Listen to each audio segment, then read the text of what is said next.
অনুসরণীয় অনুকরণীয় একজন ব্যক্তিত্ব।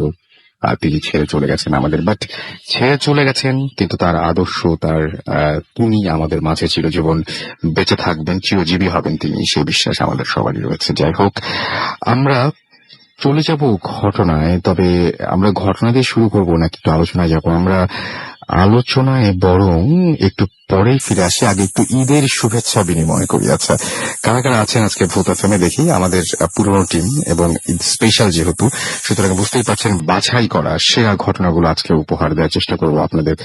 আমরা শুনি সবাইকে, সবার মুখ থেকে শুনুন ঈদের শুভেচ্ছা বার্তা। ঈদ মোবারক। আমি আহমেদ বাবু আছি আপনাদের সাথে আজকে ভূত এফএমে।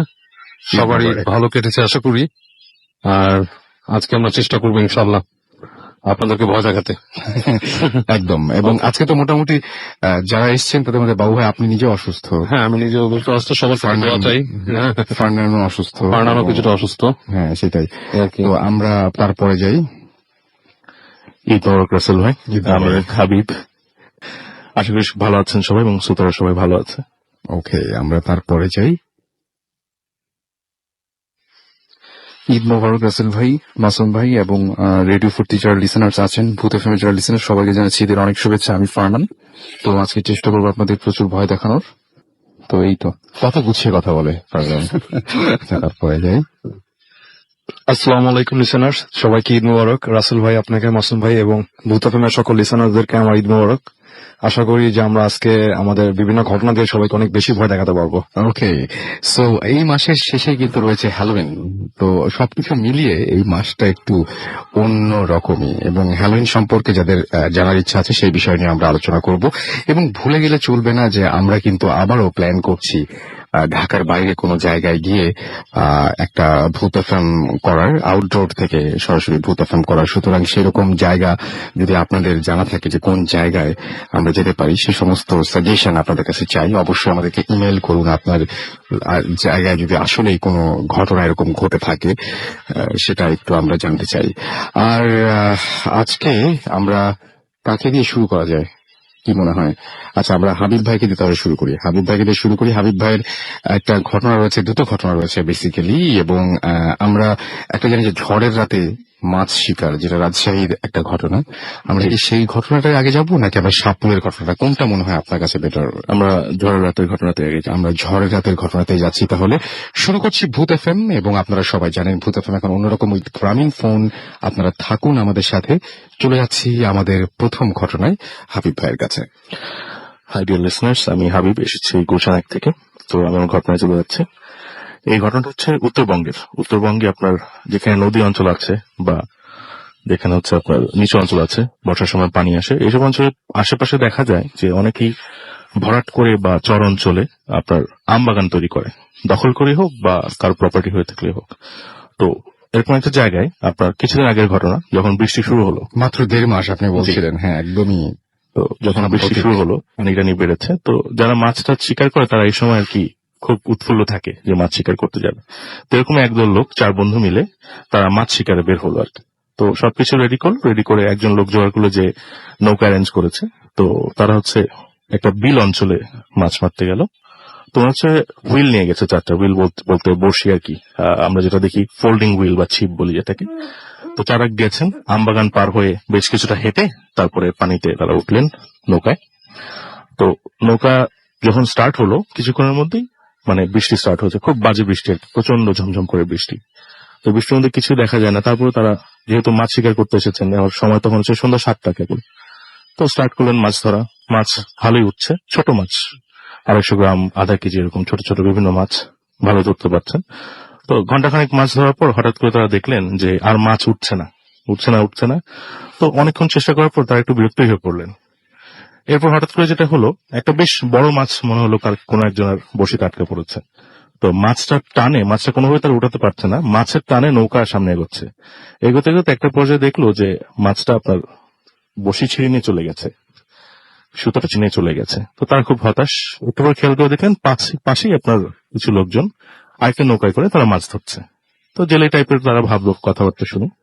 তো তাদের মধ্যে থেকে জিজ্ঞেস করলো, এই 4 জনকে একজন জিজ্ঞেস করলো, ভাই মাছ টাছ পেলেন কিছু? তো তারা বলছে, হ্যাঁ ভাই, আমরা তো বেশ ভালোই মাছ পাচ্ছি। তার জিনিস খেয়াল করলেন যে যারা মাছ ধরছেন পাশের নৌকায়, তারা কুচ দিয়ে, আমরা কুচ অনেকেই চিনি, মাথার হচ্ছে বল্লমের মতো বেশ কিছু সুচালো জিনিস থাকে, এটা দিয়ে পানিতে নেমে তারা ধরছে।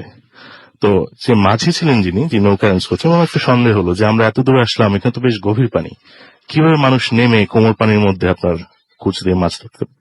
সব তারপর তারা মাছ ধরে যাচ্ছে। এর মধ্যে এই পাশে যারা ছিলেন 4 জন, তাদের এখনো মাছ উঠছে না। তো ওই পাশের নৌকা থেকে হঠাৎ একজন বললেন যে ভাই মাছ পাচ্ছেন না, পাবেন, আমি একটা ধরে দিচ্ছি। উনি পানিতে নেমে বেশ বড় একটা মাছ ডুব দিয়ে যেন উঠিয়ে দিলেন, এবং এটা হচ্ছে আপনার কালবাউস মাছ, বেশ বড়, 15-20 কেজির উপরে হবে। তো তারা তো বেশ খুশি, পাশের নৌকার 4 জন। উঠে দেওয়ার পর দেখলেন যে মাছটা মুখে বড়শি আটকানো সুতা সহ, এবং তাদেরই সেই বড়শি। কিছুক্ষণ আগে যে মাছটা, বড় মাছটা ছিঁড়ে চলে গেছিল। এটা হওয়ার পরে যে মাঝি ছিল উনি মোটামুটি শিওর হয়ে গেছেন যে আচ্ছা, এখানে বিষয়টা খুব একটা ভালো না। তো এই বিষয়টা যখন তার মাথায় চলছে, তখন পাশ থেকে আপনার পাশের নৌকা থেকে লোকগুলোর মধ্যে একজন বলে বসে যে হ্যাঁ, এখানে আর মাছ পাবেন না, আপনি একটু সামনে এগিয়ে যান। আচ্ছা। কিন্তু তারা কিন্তু ঠিকই মাছ পাচ্ছে, কুচ দিয়ে মাছ ধরছে, এবং তাদের মাছ ধরতে কোনো অসুবিধা হচ্ছে না। আচ্ছা। অ্যাজ ইফ হাত দিয়ে ধরছে, ছেলে খেলার মতো। তো যাই হোক, তারা আস্তে করে পাশ কাটিয়ে আগিয়ে যায় কিছু দূর। বৃষ্টির অবস্থা আরো খারাপ হচ্ছে, ঝড় উঠে গেছে তখন। এই পর্যায়ে তাদের একটা মাছ ধরার পর আরেকটা মাছ, বেশ বড়, টানটা ফিল করতে পারছে, বেশ বড় মাছ। তো অনেক কষ্ট করে আধা ঘন্টার মতো যুদ্ধ করে মাছটা তারা উঠায়। উঠানোর পর দেখে এটা মাছ না, গোলাকার কিছু একটা, বেশ বড়, 4-5 কেজি ওজন হবে। এবং লাইট দেওয়ার মধ্যে একজন আপনার টর্চ লাইট জ্বালায় দেখে যে জিনিসটা একটা বলের মতো, অনেকটা চুল, মানুষের চুল পেঁচিয়ে থাকলে যেরকম হয় বলের মতো, সেরকম। তারও ক্লোজলি যখন তারা হাত দিয়ে দেখছে, হঠাৎ দেখে এর মাঝে একটা চোখ আছে। খুব ইন্টারেস্টিং বিষয়, চোখটা যেন খুলে তাদের মানে আরেকটু বুঝিয়ে বলি আমরা জিনিসটা, যে গোল একটা জিনিস দেখলাম এবং তার মাঝখানে একটা চোখ আছে। বিষয় কিন্তু চুলের বলের মতো। আচ্ছা, ওকে। এটা দেখে তারা ভয় পেয়ে যায়, ওটাকে পানিতে ফেলে দেয়। পানিতে ফেলে দেওয়ার সাথে সাথে ঝড়ের কারণে হোক বা যে কারণে হোক, প্রচন্ড উত্তালের কারণে, পানি উত্তাল হওয়ার কারণে তাদের নৌকাটা উল্টে যায়। উল্টে যাওয়ার পরে তারা অনেক কষ্টে, যারা ছিলেন 5 জনের মধ্যে আপনার যিনি মাঝি, যে নৌকা নিয়ে এসেছিলেন, উনাকে খুঁজে পাওয়া যায় না। এই 4 জন কোনো মতে আপনার নৌকাতে উঠে আস্তে আস্তে চেষ্টা করে যে তীরে ফেরার জন্য। এখন তারা যে অঞ্চলে আছে, যে জায়গায় আছে, আশেপাশে কোথাও কিছু দেখতে পাচ্ছে না। প্লাস আপনার বৃষ্টির হতে ইউজুয়ালি কিছু দেখা যায় না, তাও আবার রাতের সময়। অনেক কষ্ট করে তারা সামহাও তীরের কাছে আসেন। তীরের কাছে এসে দেখেন যে সেই আমবাগানের কাছে যেখানে তারা স্টার্ট করেছিলেন, সেখানে তারা চলে এসেছে। এতে খুব মজার জিনিস দেখতে পাই, ওই যে যারা আপনার মাছ ধরছিল আরেক নৌকায়, তারা এখানে ভিড়ে আসছে এবং এক জায়গায় বসে আগুন টাগুন জ্বালিয়ে মাছ টাছ থেকে যিনি কথাবার্তা বলছে। তারা 4 জন ওখানে এগিয়ে যায়। এমনি বৃষ্টি হচ্ছে, ভেজা, তারা ওখানে দেখছে আগুন জ্বলছে, একটু গরম হবে আর কি জায়গাটা। তো যাওয়ার পরে ওখানে যে জিজ্ঞেস করছে যে ভাই, আপনারা কি আমাদের একজন লোক দেখেছেন, আমি তো বিপদে পড়েছিলাম, উনি কি তীরে উঠতে পারছেন? তো ওনারা বলে যে না, উনি তো তীরে উঠতে পারেন, ওনাকে দেখিনি আমরা। এই কথা বলার মাঝেই আগুনের যে আলোতে এর মধ্যে তারা খেয়াল করতে পারে যারা বসে আছেন তারা প্রত্যেকেরই চোখ একটা। এই প্রথম তারা উপলব্ধি করেন, ওই যে বলের মধ্যে একটা চোখ দেখেছিলেন, এইরকমই প্রত্যেকটা মানুষের চোখ কিন্তু একটা, মানুষের আকৃতি, কিন্তু সাধারণ মানুষের চেয়ে একটু খাটো। তারা ভয় পেয়ে উল্টো দিকে দৌড় দেয়। আর তারা যে বড় মাছটা পেয়েছিল এবং বাকি মাছটা কিন্তু নৌকার মধ্যেই আছে, বড় মাছ তারা বেঁধে রেখেছিল, যেহেতু বেশ বড়, রশি দিয়ে বেঁধে রেখেছিল কোনোভাবে। এই একটা মাছই আছে, বাকি মাছ কিন্তু পানিতে পড়ে গেছে। এটা দেখে তারা দৌড় দেয়। দৌড় দিতে একটা পর্যায়ের সামনে যেয়ে দেখে, আমবাগান তো বেশ বড় অঞ্চল, দেখে আপনার উপর দিয়ে কিছু একটা ঝুলছে, দুটো সুতার মতো বা ফিতার মতো কিছু একটা ঝুলছে। তো তারা কাছে যায়, যে দেখে যে কেউ একজন উপর বসে আছে, দুটো পা বেসিক্যালি। তারা যখন কাছে যায়, যে দেখে দুটো পা, তখন উপর থেকে আওয়াজ আসে, তোর মাছ নিবি না? এই আওয়াজটা তারা শুনে আরো বেশি ভয় পেয়ে যায়। এরপর তারা দৌড়ানো শুরু করে। দৌড়াতে 4 জনে আপনার একটা সার্টেন পয়েন্টে আপনার দৌড়াচ্ছে, কিন্তু পথ আর শেষ হচ্ছে না, পুরো অন্ধকার অঞ্চল। অজ্ঞান হয়ে তারা পড়ে যায়। এরপর পরদিন সকালবেলা তাদেরকে এলাকার লোকজন বা আমবাগানের যারা ছিল কর্মচারী, তারা কোনোভাবে খুঁজে পেয়ে তাদেরকে উদ্ধার করে। তাদের মধ্যে আপনার 3 জন বেঁচে আসে। এর মধ্যে যিনি পানিতে পড়ে গিয়েছেন তাকে খুঁজে পাওয়া যায়নি, মাঝিকে। আর আরেকজন হচ্ছে, ওনার মুখে মাছের কিছু অংশ পাওয়া গেছিল এবং উনি মৃত ছিলেন। এই হচ্ছে আমার ঘটনা। ওকে, অনেক ধন্যবাদ আপনাকে প্রথম ঘটনার জন্য, এবং আরো ঘটনা একে একে আসবে, সুতরাং আমাদের সাথেই থাকতে হবে আপনাকে। আর আমি দেখতে পাচ্ছি আমাকে পিউল রহমান বাগেরহাট থেকে SMS করে জানিয়েছেন ঈদ মোবারক। আনিতা উত্তরা থেকে SMS করেছেন এবং তিনি বলেছেন ফুর্তি অ্যাপ সম্পর্কে। হ্যাঁ, ফুর্তি অ্যাপ সম্পর্কে তিনি বলেছেন পিসি অ্যাপ, এটা মাসুম এখন মাথা নাড়ছে, সম্ভব না এই মুহূর্তে, আসলে আমরা সম্ভব না সেটা, বাট আপনারা ওয়েট করুন, আপনাদের জন্য আরো অনেক সুখবর আসছে। তাহা আমাদের SMS করেছেন সিলেট থেকে, এবং প্রথম ঘটনা তার কাছে অনেক জোস মনে হয়েছে। এইমলেইস অনেক খুলনা থেকে আমাদের SMS করেছেন এবং তিনি বলছেন অন্যরকম লাগছে। না, আজকের ভূত এফএম একেবারে অন্যরকম, আপনারা কিছুক্ষণের মধ্যে সেটা টের পেয়ে যাবেন। শোভন আমাদের SMS করেছেন স্বামীবাগ থেকে এবং এবং তিনি বলছেন অনেকক্ষণ ধরে তিনি ওয়েট করছেন ভূত এফএমের জন্য, ফাইনালি এটা শুরু হয়ে গেল। আমাদেরকে জুয়েল, তুষার, রিপন আমাদের এখানে SMS করেছেন এবং তারা রেগুলারলি ভূত এফএম শোনেন। আমাদের ইমন লিখেছেন যে তার SMS পড়া হয় না কেন, বাট এই যে SMS আপনার পড়ে ফেললাম, সামনে পেলে ভাই একদম পড়তে দ্বিধা করি না কোনো সময়। সাদিয়া ইসলাম চৈতি আমাদের SMS করেছেন, হ্যারি বাড়িধারা থেকে আমাদের SMS করেছেন, নতুন ফ্রেন্ড তিনি আমার সাথে জয়েন করছেন। ওয়েলকাম টু ভূত এফএম এবং আশা করছি এখান থেকে দেখবো আপনাকে পেয়ে যাবো। কবির জিঞ্জিরা থেকে লিখছেন ভালো লাগছে, ফুর্তি লাগছে। সুমন জ্যাকসন হাসনাবাদ কেরানীগঞ্জ থেকে আমাদের SMS করেছেন, কেমন আছেন, ঈদ মোবারক। নোভা খুলনা থেকে আমাদের SMS করেছেন এবং আমাদেরকে তিনি জানিয়েছেন তার বার্থডে কথায়। অঙ্কন আমাদের মিরপুর থেকে SMS করেছেন আমাদেরকে দেখতে পাচ্ছি। এছাড়াও শারমিন এবং জেরিন, এছাড়াও পিয়াসা মুন্সিগঞ্জ থেকে আমাদের SMS করেছেন আমাদেরকে দেখতে পাচ্ছি। রুনা ঈদ মোবারক জানিয়েছেন এবং আমাদেরকে SMS করেছেন দেখতে পাচ্ছি আয়েশা এবং তিনি বলেন এটা রাজশাহীর কোথায় এটা? রাজশাহী টাউনে রাজশাহী শহরেই। আপনার উত্তরটা জানিয়ে দিলাম। ইফতি ইমরুল ফার্স্ট স্টোরিটাতে খুব তিনি তার কাছে ভালো লেগেছে। মৌরি উত্তর থেকে লিখেছেন ঈদ মোবারক। অনেক আমাদের SMS করেছেন এবং তিনি ক্লাস 6 পড়েন সেটা তিনি জানিয়েছেন। এছাড়াও আমি দেখতে পাচ্ছি ফেসবুকে অনেকেই রয়েছেন। আমি দেখতে পাচ্ছি যে অ্যাঞ্জেল লামিশা আমার যে ফেসবুক ফ্যান পেজটা সেখানে লিখেছেন যে হাই রাসেল ভাইয়া, আই লাভ ভূত এফএম। এছাড়া আমাদেরকে সাইফুল রাহান নিপুণ লিখেছেন হাই রাসেল ভাইয়া কেমন আছেন, আমি সবসময় ভালো থাকি, সবসময় ভালোর দলে। এছাড়াও আমি দেখতে পাচ্ছি আরো অনেকেই কিন্তু আমাদের এখানে কমেন্ট করেছেন ভূত এফএম ইজ দ্য বেস্ট লিখেছেন আরশিল প্রান্ত। আবির আমাদের এখানে ফেসবুকে লিখেছেন গুড স্টোরি। আমাদেরকে এছাড়াও দেখতে পাচ্ছি লালবাগের কেল্লার ঘটনাটা বলবেন। এমডি ফরহাদ খান লিখেছেন ফার্স্ট স্টোরিটা মনে হচ্ছে খুব হন্টেড হবে, অর্থহীন কাব্য আমাদের এখানে লিখেছেন। রিজেফুতি ফ্যান পেজেও দেখতে পাচ্ছি লাইট বন্ধ করে ভূত এফএম শুনছেন জানিয়েছেন শিশির আহমেদ। এছাড়াও আমাদেরকে অস্থির মুগ্ধ লিখেছে দেখি কেমন হয় আজকে, কেমন হয় এটা দেখার জন্য কিন্তু পুরোটা সময় থাকতে হবে এবং আমি বলছি যে আপনার এই সময়টা অবশ্যই আপনার খারাপ যাবে না আমাদের সাথে, আশা করছি। আমাদেরকে রুবেল রানা লিখেছেন একটু ভয় লাগছে। আমাদেরকে খোকা বাবু লিখেছেন জেগে আছি ভূত এফএম শুনতে পাচ্ছি। অনেকেই এখন হয়তো ঢাকা ফিরছেন, অনেকে এখনো দেশের মানে ঢাকার বাইরে রয়েছেন, সেখান থেকে শুনছেন ভূত এফএম এবং ঈদের আমেজটা এখনো কিন্তু শেষ হয়ে যায়নি। আমি যদি মনে করি এখনো অনেকেই বাসায় আজকেও এখানে যারা উপস্থিত আছেন মানে অনেকেই মাংস খেয়ে এসছেন, কোরবানির মাংস খেয়ে। সো আমাদেরকে এছাড়াও লিখেছেন আহমেদ সানি অসম লাগছে। আরো অনেকেই দেখতে পাচ্ছি এখানে কমেন্ট করেছেন। আপনি যদি কমেন্ট করতে চান তাহলে চলে যান www.facebook.com/radio.furti অথবা www.facebook.com/bhutfm.russell দুটোকেই আপনারা যেতে পারেন, লাইক দিয়ে কমেন্ট করতে পারেন। এছাড়া আমি দেখতে পাচ্ছি যে আমাদের এখানে আরো অনেকে SMS পাঠাচ্ছেন। SMS পাঠাতে হলে মোবাইলের মেসেজ অপশনে গিয়ে টাইপ করুন ফুর্তি FORTI ফুর্তি, স্পেস দিয়ে লিখুন আপনার নাম, স্পেস দিয়ে আপনার মেসেজ পাঠিয়ে দিন 9840 নাম্বারে। একটা ঘটনা নিয়ে আমি খুব কনফিউজড ছিলাম। ঘটনাটা আমার কাছে মনে হচ্ছে যে আচ্ছা এটা কি কোনো সিনেমার সাথে মেলে না, এরকম কোনো জিনিস আমি আসলে না পরে আমি আর জিনিসটা চিন্তা করিনি এই কারণেই যে আমার কাছে মনে হচ্ছে যে একজন ভদ্রলোক আমাদের একজন লিসেনার, সম্মানিত একজন মানুষ, তিনি যখন এই ঘটনাটা পাঠিয়েছেন আমি বাধ্য হয়েছি বিশ্বাস করতে এবং আমি পড়ে শোনাচ্ছি। আমি এটা নিয়ে আর বেশি ঘাটাঘাটি করি।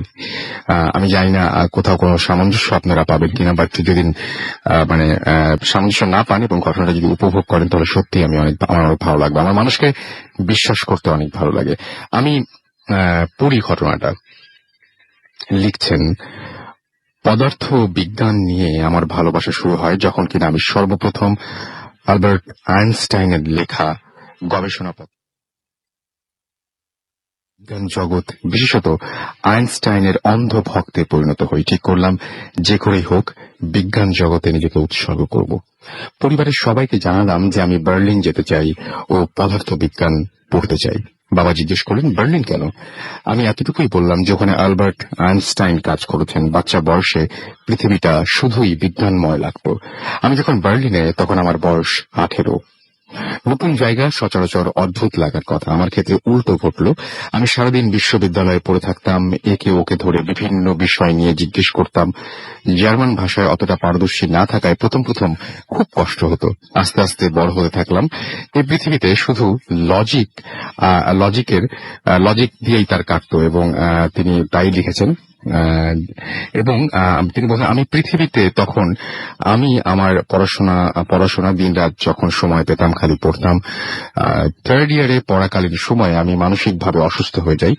অতিরিক্ত চিন্তায় এবং অপর্যাপ্ত বিশ্রামে আমি এতটাই অসুস্থ হয়ে পড়ি যে মানসিক চিকিৎসা কেন্দ্রে ভর্তি হতে হয়। অর্থাৎ একটা মেন্টাল অ্যাসাইলামের ঘটনা এটা আর কি। এবং মূল ঘটনা শুরু এখান থেকেই। এখানে আগেই বলে রাখি যে এখানে কোনো পাগল চিকিৎসা কেন্দ্র ছিল না। আচ্ছা, আমি ভুল বলেছি। সুপার সেন্সিটিভ মাইন্ড যাদের, তাদের চিকিৎসার জন্য এই কেন্দ্র। আমার পাশের বিছানায় একটা মেয়ে থাকতো। প্রথম যেদিন মেয়েটির সাথে কথা হয় সেদিনই আমি তার ভক্ত হয়ে যাই। সে না দেখে বলে দিতে পারতো যে ঘরে কয়জন আছে বা কয়জন প্রবেশ করতে যাচ্ছে। আমি চিন্তা করতাম মেয়েটির বুঝি হিউম্যান অরা রিড করার ক্ষমতা আছে। আমার ব্রেইন সেন্সিটিভিটি দূর করার জন্য ডাক্তার বলেছিলেন যে মাইন্ড ডাইভার্জ করার জন্য, অর্থাৎ আমি সচরাচর করি তা থেকে দূরে অন্য কিছু করার জন্য ডাক্তার বলেছিলেন যে আমি এক ধরনের নেশাগ্রস্ততায় ভুগছি, যার চিকিৎসা ডাইভার্জেন্স। আমার অন্য কিছু ভালো লাগতো না পদার্থ বিজ্ঞান ছাড়া। কিন্তু আমি প্রথম অ্যামেলিয়া অর্থাৎ ওই মেয়েটির সাথে কথা বলি। আমি অদ্ভুত ওর থেকে প্রথমবার আমি অনুভব করি যে জড় বিশ্ব ছাড়াও এক বিশ্ব আছে। অ্যামেলিয়া আমার খুব ভালো বন্ধু হয়ে যায়। ওর নাকি আমাকে ভীষণ ভালো লাগতো। ওর মতে আমি অনেক জটিল করে কথা বলি, কিন্তু যা বলি ওর ভালো লাগে। অ্যামেলিয়া ছিল ফ্রেঞ্চ। ওকে ওর পরিবার সম্পর্কে জিজ্ঞেস করলে খেপে যেত। সম্ভবত ওর পরিবার ঘৃণা করত। অ্যামেলিয়ার সাথে আমার অবস্তু জগতের সম্পর্কে বিশ্বাস ধীরে ধীরে বাড়তে লাগলো। প্রায় 21-22 দিন হলো আমি এখানে। আমার এখনো মনে আছে, দিনটি ছিল শনিবার। ঘুম থেকে উঠে মোবাইলে দেখি 4:30 বাজে। পাশের সেপারেশন বোর্ডের ওপর দিয়ে মুখ দিয়ে দেখি অ্যামেলিয়া নেই। ফ্রেশ হয়ে বারান্দায় দাঁড়ালাম। খুব ভালো লাগছিল। মনে মনে অ্যামেলিয়ার কথা ভাবছিলাম। মিষ্টি সুন্দর একটা বাতাস এসে গা শীতল করে দিল। বাম পাশে কাঁধে কে যেন হাত রাখলো, তাকিয়ে দেখলাম অ্যামেলিয়া। আমি অবাক হলাম। দরজা খুলে ঢুকে কেউ যদি বামে যেতে চায় তবে আমাকে ডিঙিয়ে যেতে হবে। তবে কিভাবে হলো? আমি আবারও অবাক হলাম। এবার ঠিক করলাম মনে মনে চিন্তা করলে বাংলায় করব, যাতে সে না বোঝে। প্রথমবার অ্যামেলিয়া বলে উঠল যে আমি এখানে ছিলাম, তুমি দেখোনি? আমি যে সব চিন্তা করছি ও বুঝলো কিভাবে? আমি আবার অবাক হলাম। এরপর ঠিক করলাম মনে মনে চিন্তা করলে বাংলায় করব, যাতে সে না বুঝে। আমার ধারণা ছিল অ্যামেলিয়া মাইন্ড রিডিং নিয়েও অনেক পড়াশোনা করেছে, কিন্তু ভাষা নিয়ে পড়েনি তা নিশ্চিত ছিলাম, কারণ ওর ইংরেজি বলতে অনেক কষ্ট হতো। যাই হোক, কথা বলতে থাকলাম স্টারস, গ্যালাক্সি এবং আরো অনেক কিছু নিয়ে। ততক্ষণে সকাল হয়ে গেছে এবং টেবিলে নাস্তা চলছে, এবং হঠাৎ ইমার্জেন্সি অ্যালার্ম বেজে উঠলো এবং অ্যানাউন্সমেন্ট আসলো যে 3rd ফ্লোরে একজন আছেন এবং তিনি এইমাত্র মারা গেছেন উইথ সাম আননোন রিজনস। অনেকেই দৌড়ে গেল দেখতে, আমি গেলাম না। মৃত্যু আমার কাছে অতি স্বাভাবিক ব্যাপার ছিল। আমি রুমে গিয়ে শুয়ে আছি। অ্যামেলিয়া ডাকলো, আমি গেলাম, বললাম, do you know how Jason died? বাক্যটি সাধারণ, কিন্তু আমার ওই মুহূর্তে ওই কথাটি শুনে অনেক বেশি ভয় লেগে যায়। আমি উঠে আমার খাটে গেলাম। সারাদিন ঘুমালাম। রাতের খাওয়া শেষে মোবাইলে প্রফেসরদের টেক্সট করছি যে আমি মোটামুটি সুস্থ এবং আমি কিছুদিনের মধ্যে, 1 উইকের মধ্যে আমি জয়েন করতে পারবো। রাত 1টা বাজে। আজ সারাদিন অ্যামেলিয়ার সাথে যোগাযোগ করিনি, তবুও আমি যোগাযোগ করিনি। ও সম্ভবত ঘুমিয়ে আছে। আমি হাঁটাহাঁটি করছি, ঘুম আসছে না। হাঁটতে হাঁটতে বারান্দায় গেলাম। যে সময়ের কথা ভাবছিলাম, দূরে তাকিয়ে দেখি একটা ফ্যাকাশে হলুদ আল চক্র বানিয়ে আমার নাম লিখেছে নীল। আমি সব রকমের ব্যাখ্যা দাঁড় করাতে চেষ্টা করলাম। বুঝে নিলাম এটা অ্যামেলিয়ার কাজ। ও সম্ভবত আমাকে পছন্দ করে, তাই ফায়ারওয়ার্কস দিয়ে আমাকে ইমপ্রেস করার চেষ্টা করছে। সত্যি বলতে আমিও ওকে পছন্দ করতাম। দারুণ ভালো লাগলো। Amelia Fernandez, I love you too, চিৎকার করে বললাম। খুব ভালো লাগছিল। আমার চিৎকার শুনে রুমে থাকা একজন বন্ধু হেনরি এবং সে আসলো এবং সে জাস্ট আমাকে জিজ্ঞেস করলো যে ডিড ইউ জাস্ট সে যে অ্যামেলিয়া ফার্নান্ডেজ। আমি বললাম হ্যাঁ, কেন? এবং তিনি বললেন যে আমার সাথে আসো, আমি তোমাকে একটু দেখাতে চাই। হাসেম আমাকে চতুর্থলায় নিয়ে গেল এবং জেসনের রুমের দেয়ালে বড় করে লেখা নো ওয়ান টক ব্যাড, এবং তারপরে কিছু ভাঙা ভাঙা শব্দ, এবং তারপরে লেখা অ্যামেলিয়া ফার্নান্ডেজ। এক্স্যাক্টলি যা লেখা ছিল তাই লেখা হলো। লেখাটা পড়ে আমি অবাক হই। হাসিম আমাকে জিজ্ঞেস করে অ্যামেলিয়া, হু ইজ অ্যামেলিয়া? আমি বললাম যে তুমি এতদিনে ওকে চেনো না? ও আমাদের রুমেই থাকে, আমার পাশের বিছানায়। কেন? কোনোভাবেই বিশ্বাস করতে পারলাম না। শেষে টেনে নিয়ে গেলাম অ্যামেলিয়ার বিছানায়, কিন্তু সে তখন ওখানে ছিল না। আমি বললাম হয়তো কোনো কাজে গেছে, ফ্রেশ রুমে গেছে হয়তো, একদিন হয়ে গেল অ্যামেলিয়ার দেখা নেই। রেজিস্টারে গেলাম, খোঁজ নিলাম, অ্যামেলিয়া কি চলে গেছে? ওরা বলল হ্যাঁ গেছে, আজ থেকে 2 বছর আগে পৃথিবী ছেড়ে। আমার আমার সায়েন্টিফিক রিজনিং আর কাজ করে না, আমার বিশ্বাস হতে চায় না। অ্যামেলিয়া ওর বাবাকে দিয়ে গেছিল, এবং এখানে আমি মাল্টিপল ডুয়ালিটি রিজনিং এর নামক এক চক্রভিত্তিক সমস্যা ছিল। ওর বাবা মা ওকে আর নিতে দেখা করতে আসেনি। 2 বছর আগে সে একটা এক্সেসিভ ডিপ্রেশনে ব্রেন স্ট্রোক করে, এবং ব্রেন স্ট্রোকে এবং তিনি বলছেন যে আমি মানসিক ভারসাম্য হারাতে থাকলাম, কিছুই বিশ্বাস হলো না, নিজেকে পাগল মনে হতে লাগলো। একবার ভাবলাম এরা রোগী ধরে রাখার জন্য এ ধরনের কাজ করে, আবার মনে হলো এরা সত্যি। ঘটনাগুলো মিলিয়ে দেখতে চেষ্টা করলাম, সব যুক্তি বলছে অ্যামেলিয়া রিয়েলিটি। আবার মনে হচ্ছে না। জেসনের ব্যাপারটা নিয়ে ভাবলাম, এবং একবার আমাকে ছন্ন ছাড়া বলে গালি দিয়েছিল, আমি কষ্ট পেয়েছিলাম, এবং সব পরিষ্কার হতে থাকলো অ্যামেলিয়া কেন রিয়েল না। খুব কষ্ট হতো। আমি বিশ্ববিদ্যালয়ে ফেরত গেলাম, কয়েকদিন না যেতেই অ্যামেলিয়ার সাথে দেখা। আমি ভয় পেলাম না, আমি ওকে খুব মনে মনে খুঁজছিলাম, জানতে চাইলাম তুমি কোথায় গিয়েছিলে। ও বলল তুমি আমাকে দেখে ভয় পাওনি? আমি বললাম না। ও বলল আমি তোমার সাথে থাকতে চাই, তুমি কি চাও? এবং আমি বললাম আমিও থাকতে চাই। আজ প্রায় 5.5 বছর আমি অ্যামেলিয়া একসাথে আছি, কেউ জানে না আমাদের সম্পর্কে। মোটামুটি ঘটনাটা এরকমই, এবং অদ্ভুত একটা ঘটনাটা খুবই আজব টাইপের একটা ঘটনা। এবং এরকম একজন মানুষ আমি দেখেছিলাম, বিউটিফুল মাইন্ড নামে একটা মুভি রয়েছে, সেই মুভিতেও এরকম কিছু মানুষকে দেখতেন, একজন প্রফেসর, এবং এটা ঘটনাটা কিন্তু সত্যি। তিনি নোবেল প্রাইজও পেয়েছিলেন, এবং তিনি দেখতেন একটা বাচ্চা মেয়ে, তার একটা ফ্রেন্ড, এবং তিনি দেখতেন হচ্ছে একজন আর্মি অফিসারকে বা এরকম 3জনকে দেখতেন, এবং তিনি মানে একটা সময় বুঝে ফেলেন যে হ্যাঁ এটা তার একটা অসুখ, এবং তিনি দেখতে পাচ্ছেন এই চরিত্রগুলো তার চারপাশে তৈরি হচ্ছে, এবং তিনি সেটা মেনে নিয়েছিলেন। তিনি সেটা মেনে নিয়েই বাকি জীবনটা পার করে দিয়েছিলেন। আমি যতদূর জানি যে প্রফেসর এখনো বেঁচে আছেন, আপনারা একটু গুগল করে দেখতে পারেন, তিনি এখনো বেঁচে আছেন। এবং খুবই অদ্ভুত একটা ঘটনা। এই ঘটনাটার কাছাকাছি যায় বলেই আমি নিজে ভাবছিলাম, এবং আমি যিনি লিখেছেন তিনি পরিচয় গোপন করেছেন, তিনিও একজন অধ্যাপক। সুতরাং আমি এই ব্যাপারটা নিয়ে বেশি ঘাটাঘাটি করি, কিন্তু এই ঘটনাটার যিনি পাঠিয়েছেন তাকে আমি থ্যাঙ্কস জানাতে চাই, আর কিছু না। এবং অনেক ধন্যবাদ। আপনারা যারা আমাদের ঘটনা পাঠাতে চান ঠিক একইভাবে পাঠাতে পারেন। আমাদের অ্যাড্রেসটি হচ্ছে ভূত FM। আমরা চলে যাচ্ছি একটা ছোট্ট বিরতিতে, এবং বিরতির পরে আবারও ফিরে আসবো। সেই পর্যন্ত আমাদের সাথে থাকুন। Stay tuned radio Foorti and don't stop the ফুর্তি। এসেই আমরা ঘটনা যাওয়ার আগে একটু ডিসকাশনে যাব। So stay tune. FM, tonight comes alive.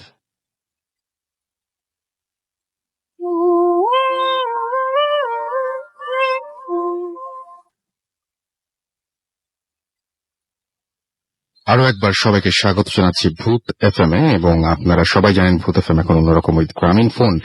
এবং আমি দেখতে পাচ্ছি ডক্টর শিশির আমাদের খিলক্ষেত থেকে SMS করেছেন, এবং তিনি রেগুলার লিসেনার, এবং সবাইকে জানিয়েছেন ঈদ মোবারক।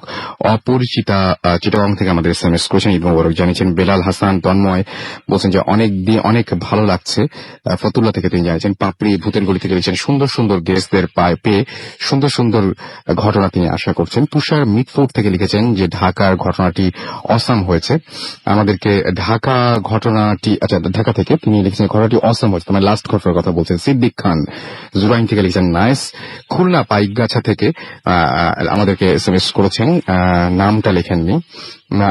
এবং আমাদেরকে হিমেল ইবনে সিনা আমাদেরকে এসএমএস করেছেন দেখতে পাচ্ছি ডে ড্রিমার, এছাড়াও কবির জিঞ্জিরা থেকে এসএমএস করেছেন, সামিহা চিটাগং থেকে এসএমএস করেছেন আমাদেরকে দেখতে পাচ্ছি, এছাড়াও অপরাজিতা এবং তার মন খুব খারাপ ছিল বাট এখন ভালো লাগে তার কাছে। আরাফাত আমাদের এসএমএস করেছেন, সুমন আমাদের এসএমএস করেছেন আমাদেরকে দেখতে পাচ্ছি হিয়া রাজশাহী থেকে, এছাড়াও শাহরিয়ার আমাদের এসএমএস করেছেন, শিপলু ম্যাক্স আমাদের এসএমএস করেছেন আমাদেরকে দেখতে পাচ্ছি গোলাম রাব্বি মিডফোর্ড ঢাকা থেকে, এবং আমাদেরকে এসএমএস করেছেন, তিনি বাবু ভাইয়ের অনেক বড় ফ্যান সেটা লিখেছেন, এবং আমাদেরকে এছাড়াও সুমত এসএমএস করেছেন, ইউসুফ, এছাড়াও অভিষেক আমাদের এসএমএস করেছেন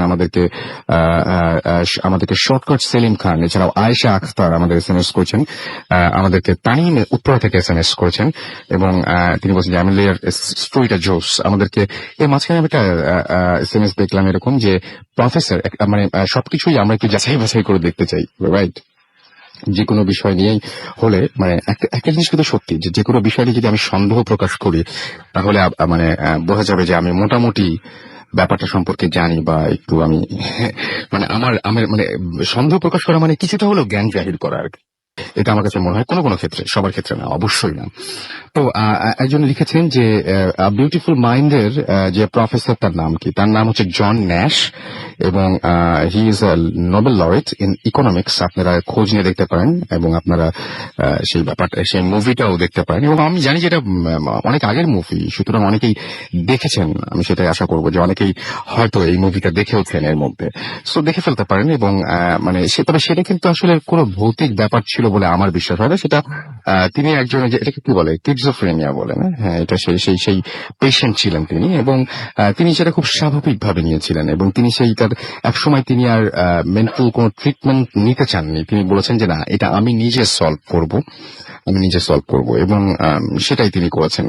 তো যাই হোক, তিনি সিনেমায় যেরকম দেখানো হয়েছে সেই ঘটনা এবং তার যে ব্যক্তিগত জীবন, তার সাথে কিছুটা মানে অমিল থাকলেও মোটামুটি একই রকম। সুতরাং আপনার সিনেমাটা দেখলে মোটামুটি তার জীবন সম্পর্কে জেনে যেতে পারবেন। আমরা এখন যাবো একটু বাবু ভাইয়ের কাছে। আমরা একটু এখন এই যে বিষয়টা নিয়ে আলোচনা করতে চাই, সেগুলো হচ্ছে আমরা কিছু ব্যাপার নিয়ে অনেকেরই আগ্রহ থাকে কিন্তু আমরা জানি না। আচ্ছা, হ্যাঁ, আমরা যেমন হচ্ছে আয়নার ভূত, ঘোস্ট ইন মেরর এরকম, বা হ্যাঁ ব্লাডি মেরিও বলতে পারি। হ্যাঁ, এই ব্যাপারগুলো নিয়ে আয়না নিয়ে আমাদের অনেক ধরনের ফোবিয়া আছে। হ্যাঁ, আমরা মনে করি যে আসলে ব্যাপারটা হচ্ছে কি, যে আমার কাছে সবচেয়ে আশ্চর্য লাগে, আমাকে বিশ্বাস করতে বাধ্য হতে হচ্ছে যে আয়নায় যে মানুষটাকে আমি দেখছি সেটা আমি।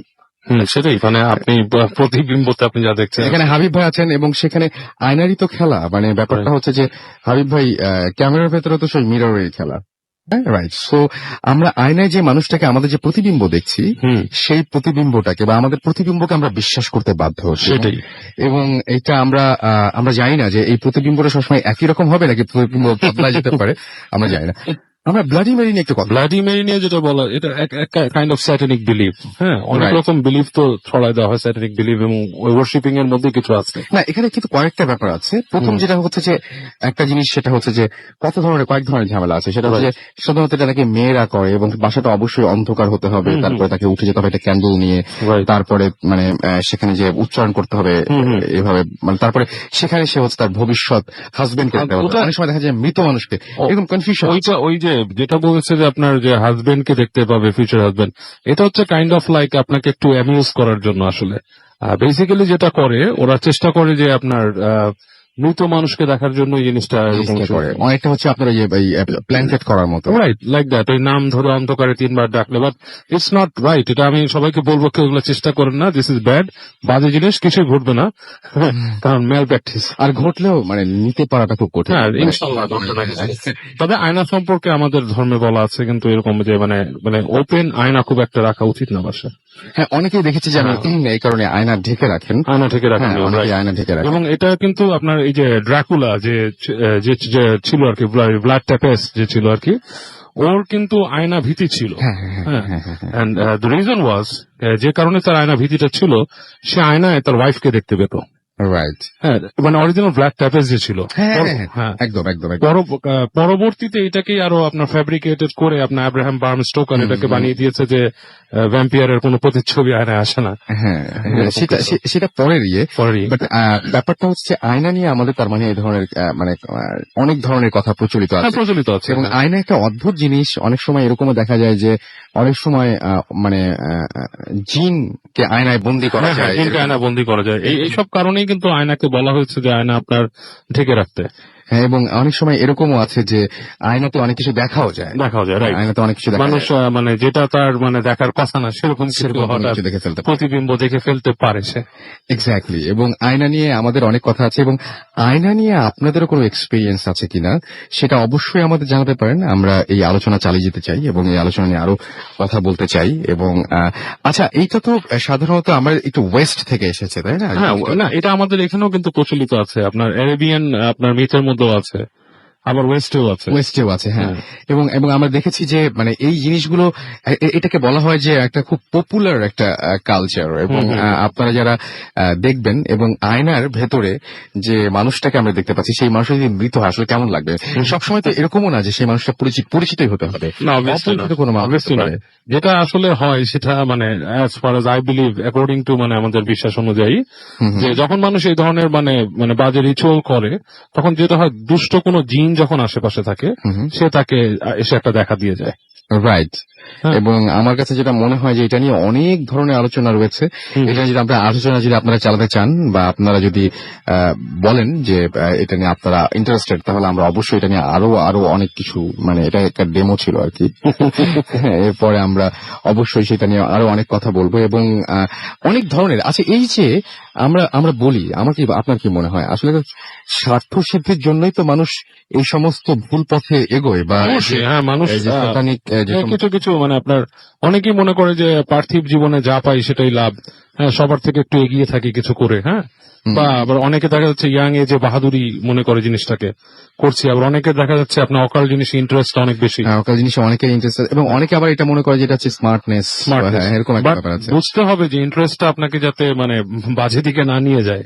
হ্যাঁ, সেটা obviously it will drive you down to মানে আপনাকে নিয়ে যাবে সেই গডঢালিকা প্রবাহে নিয়ে যাবে। একদম নিচে চলে যাবেন আপনি।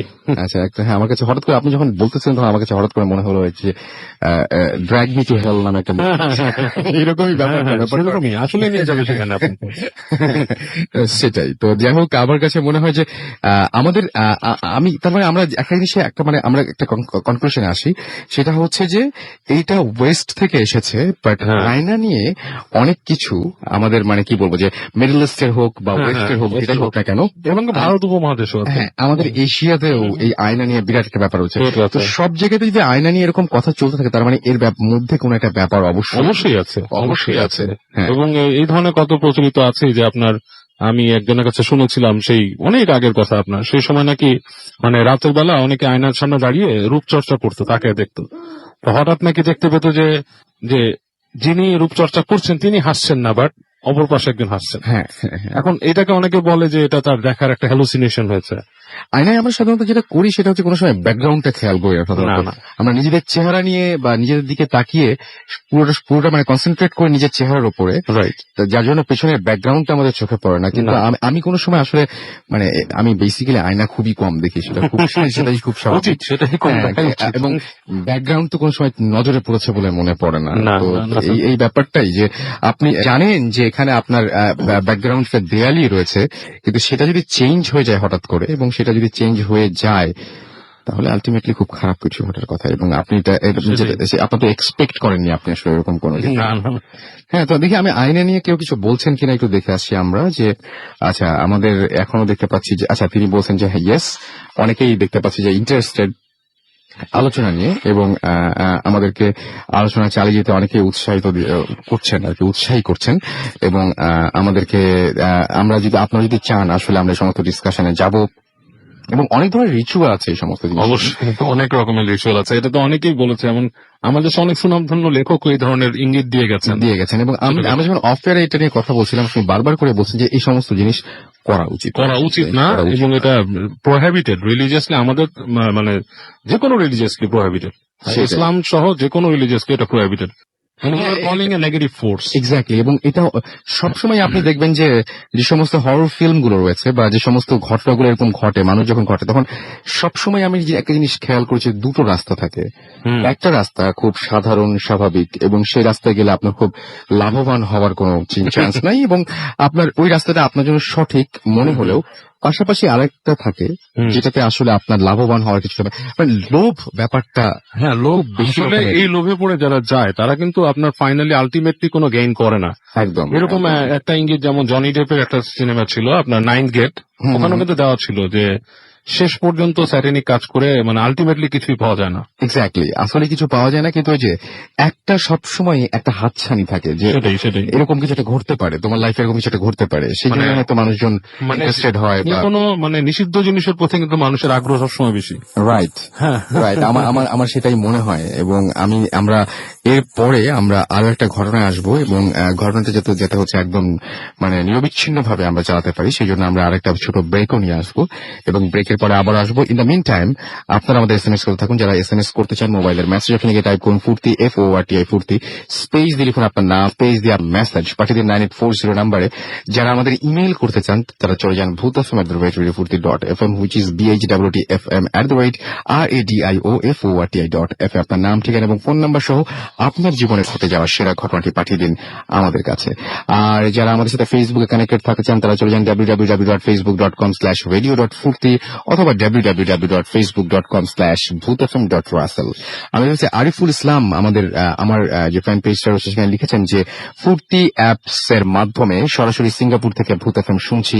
থ্যাঙ্কস রাসেল ভাই, এবং সেকেন্ড স্টোরিটা ভালো লাগলো, আমার কাছে ভালোই লাগলো। আমার কাছে যেটা মনে হয় যে শুধুমাত্র আপনি যে শুনতে পাচ্ছেন তাই না, আপনি সঙ্গে সঙ্গে আপনি ফেসবুকে কমেন্ট করতে পারছেন, এবং সেটা আমরা পড়েও ফেলতে পারছি। কি মজা! এবং ফুর্তি অ্যাপ দিয়ে আপনি পৃথিবীর যে প্রান্তে থাকুন না কেন আপনি সেখান থেকে শুনতে পারবেন ভূত এফএম। আমাদেরকে মাহমুদ শাওন লিখেছেন, রাসেল ভাই আমার কমেন্ট পড়া হয় না কেন? আপনার কমেন্ট কিন্তু পড়ে ফেললাম। আমাদেরকে অভিমানী মেঘ বালক লিখেছেন, ভাই ঘটনাটা নাইস। এছাড়াও সেকেন্ড স্টোরিটা অসম ছিল রাসেল ভাই। আবির হাসান লিখেছেন আমাদেরকে ভূত এফএম রক্স, লিখেছেন সোহেল খান। এছাড়াও পারভেজ খান লিখেছেন ভেরি নাইস, খুব ভালো লেগেছে। আমি দেখতে পাচ্ছি ফুর্তি যে ফ্যান পেজ সেখানেও লিখেছেন যে ভূত এফএম এ আচ্ছা কেউ একজন কালকে একটা জায়গায় জয়েন করবেন, এবং তিনি বলছেন যে ভূত এফএম শুনেছে। তিনি বলছেন যে কালকে মেরিন একাডেমিতে জয়েন করব, এবং ভূত এফএম শুনে মজা পাচ্ছি না। মানে ঘটনা কি আপনার ভালো লাগছে এরকম কিছু, সেটা যদি আমাদের জানান একটু। ফেসবুক ফ্যান পেজে আপনি লিখছেন, আমি সেটাও বলে দিলাম। এবং আমাদেরকে দেখতে পাচ্ছি যে আরো অনেকে এখানে কমেন্ট করছেন, এবং অনেকেই এখানে লিখেছেন যে ভয় লেগেছে। প্রথম ঘটনাটা আমাদের এলাকার এমডি সাব্বির হোসেন এটা লিখেছে, তারপরে রাজশাহী থেকে তিনি লিখছেন এটা। যাই হোক, আমরা আবারও ফিরে আসবো আপনাদের কাছে একটা ছোট্ট বিরতির পরে, সুতরাং কোথাও যাবেন, আমাদের সাথে থাকবেন। শুধুমাত্র বাবু একটা জিনিস একটু আলোচনা করে ফেলি, সেটা হচ্ছে যে এই যে দেখেন এখনো পর্যন্ত অনেক এসএমএস আমরা পাচ্ছি, অনেকেই দেখছি লিখতে পারছেন যে তাদের খুব ভূত দেখার শখ বা এরকম কোনো কিছু দেখার শখ। আসলে দেখার শখটা মানে আমার মনে হয় কি যে যাদের শখ তারা আসলে ঠিক ওই পুরো কনসিকুয়েন্সটা মানে ভাবছেন না যে পরবর্তীতে কি হতে পারে, বা সামনাসামনি হাজির হলে তখন কেমন লাগবে। অ্যাকচুয়ালি এটা সিম্পলি বলে দেই যে ভূত বা যাই বলেন, ভূত তো না আসলে এটা জিন, মানে যে যেভাবে বলে সেটাকে, এদের একটা সামর্থ্য আছে, এটা আল্লাহ তাআলা দিয়েছে যে আপনার ব্লাড স্ট্রিমে ঢোকে আপনার আলটিমেট ফিয়ারটা দেখে নেওয়া। আপনি মনে করছেন আপনি অনেক সাহসী লোক, কোনো না কোনো কিছুতে আপনি ভয় পান, যেহেতু আপনি মানুষ মাত্রই ভয় আছে, কোনো না কোনো বিষয় এবং সে আপনার সামনে ঠিক সেই রূপটা নিয়ে আসবে। এক্স্যাক্টলি সেটাই। সো বুঝতেই পারছেন, আমরা চলে যাচ্ছি একটা ছোট্ট বিরতিতে, এবং বিরতির পরে আবারও ফিরে আসবো। কোথাও যাবেন না, আমাদের সাথে থাকুন। Stay tuned radio Foorti and don't stop the ফুর্তি।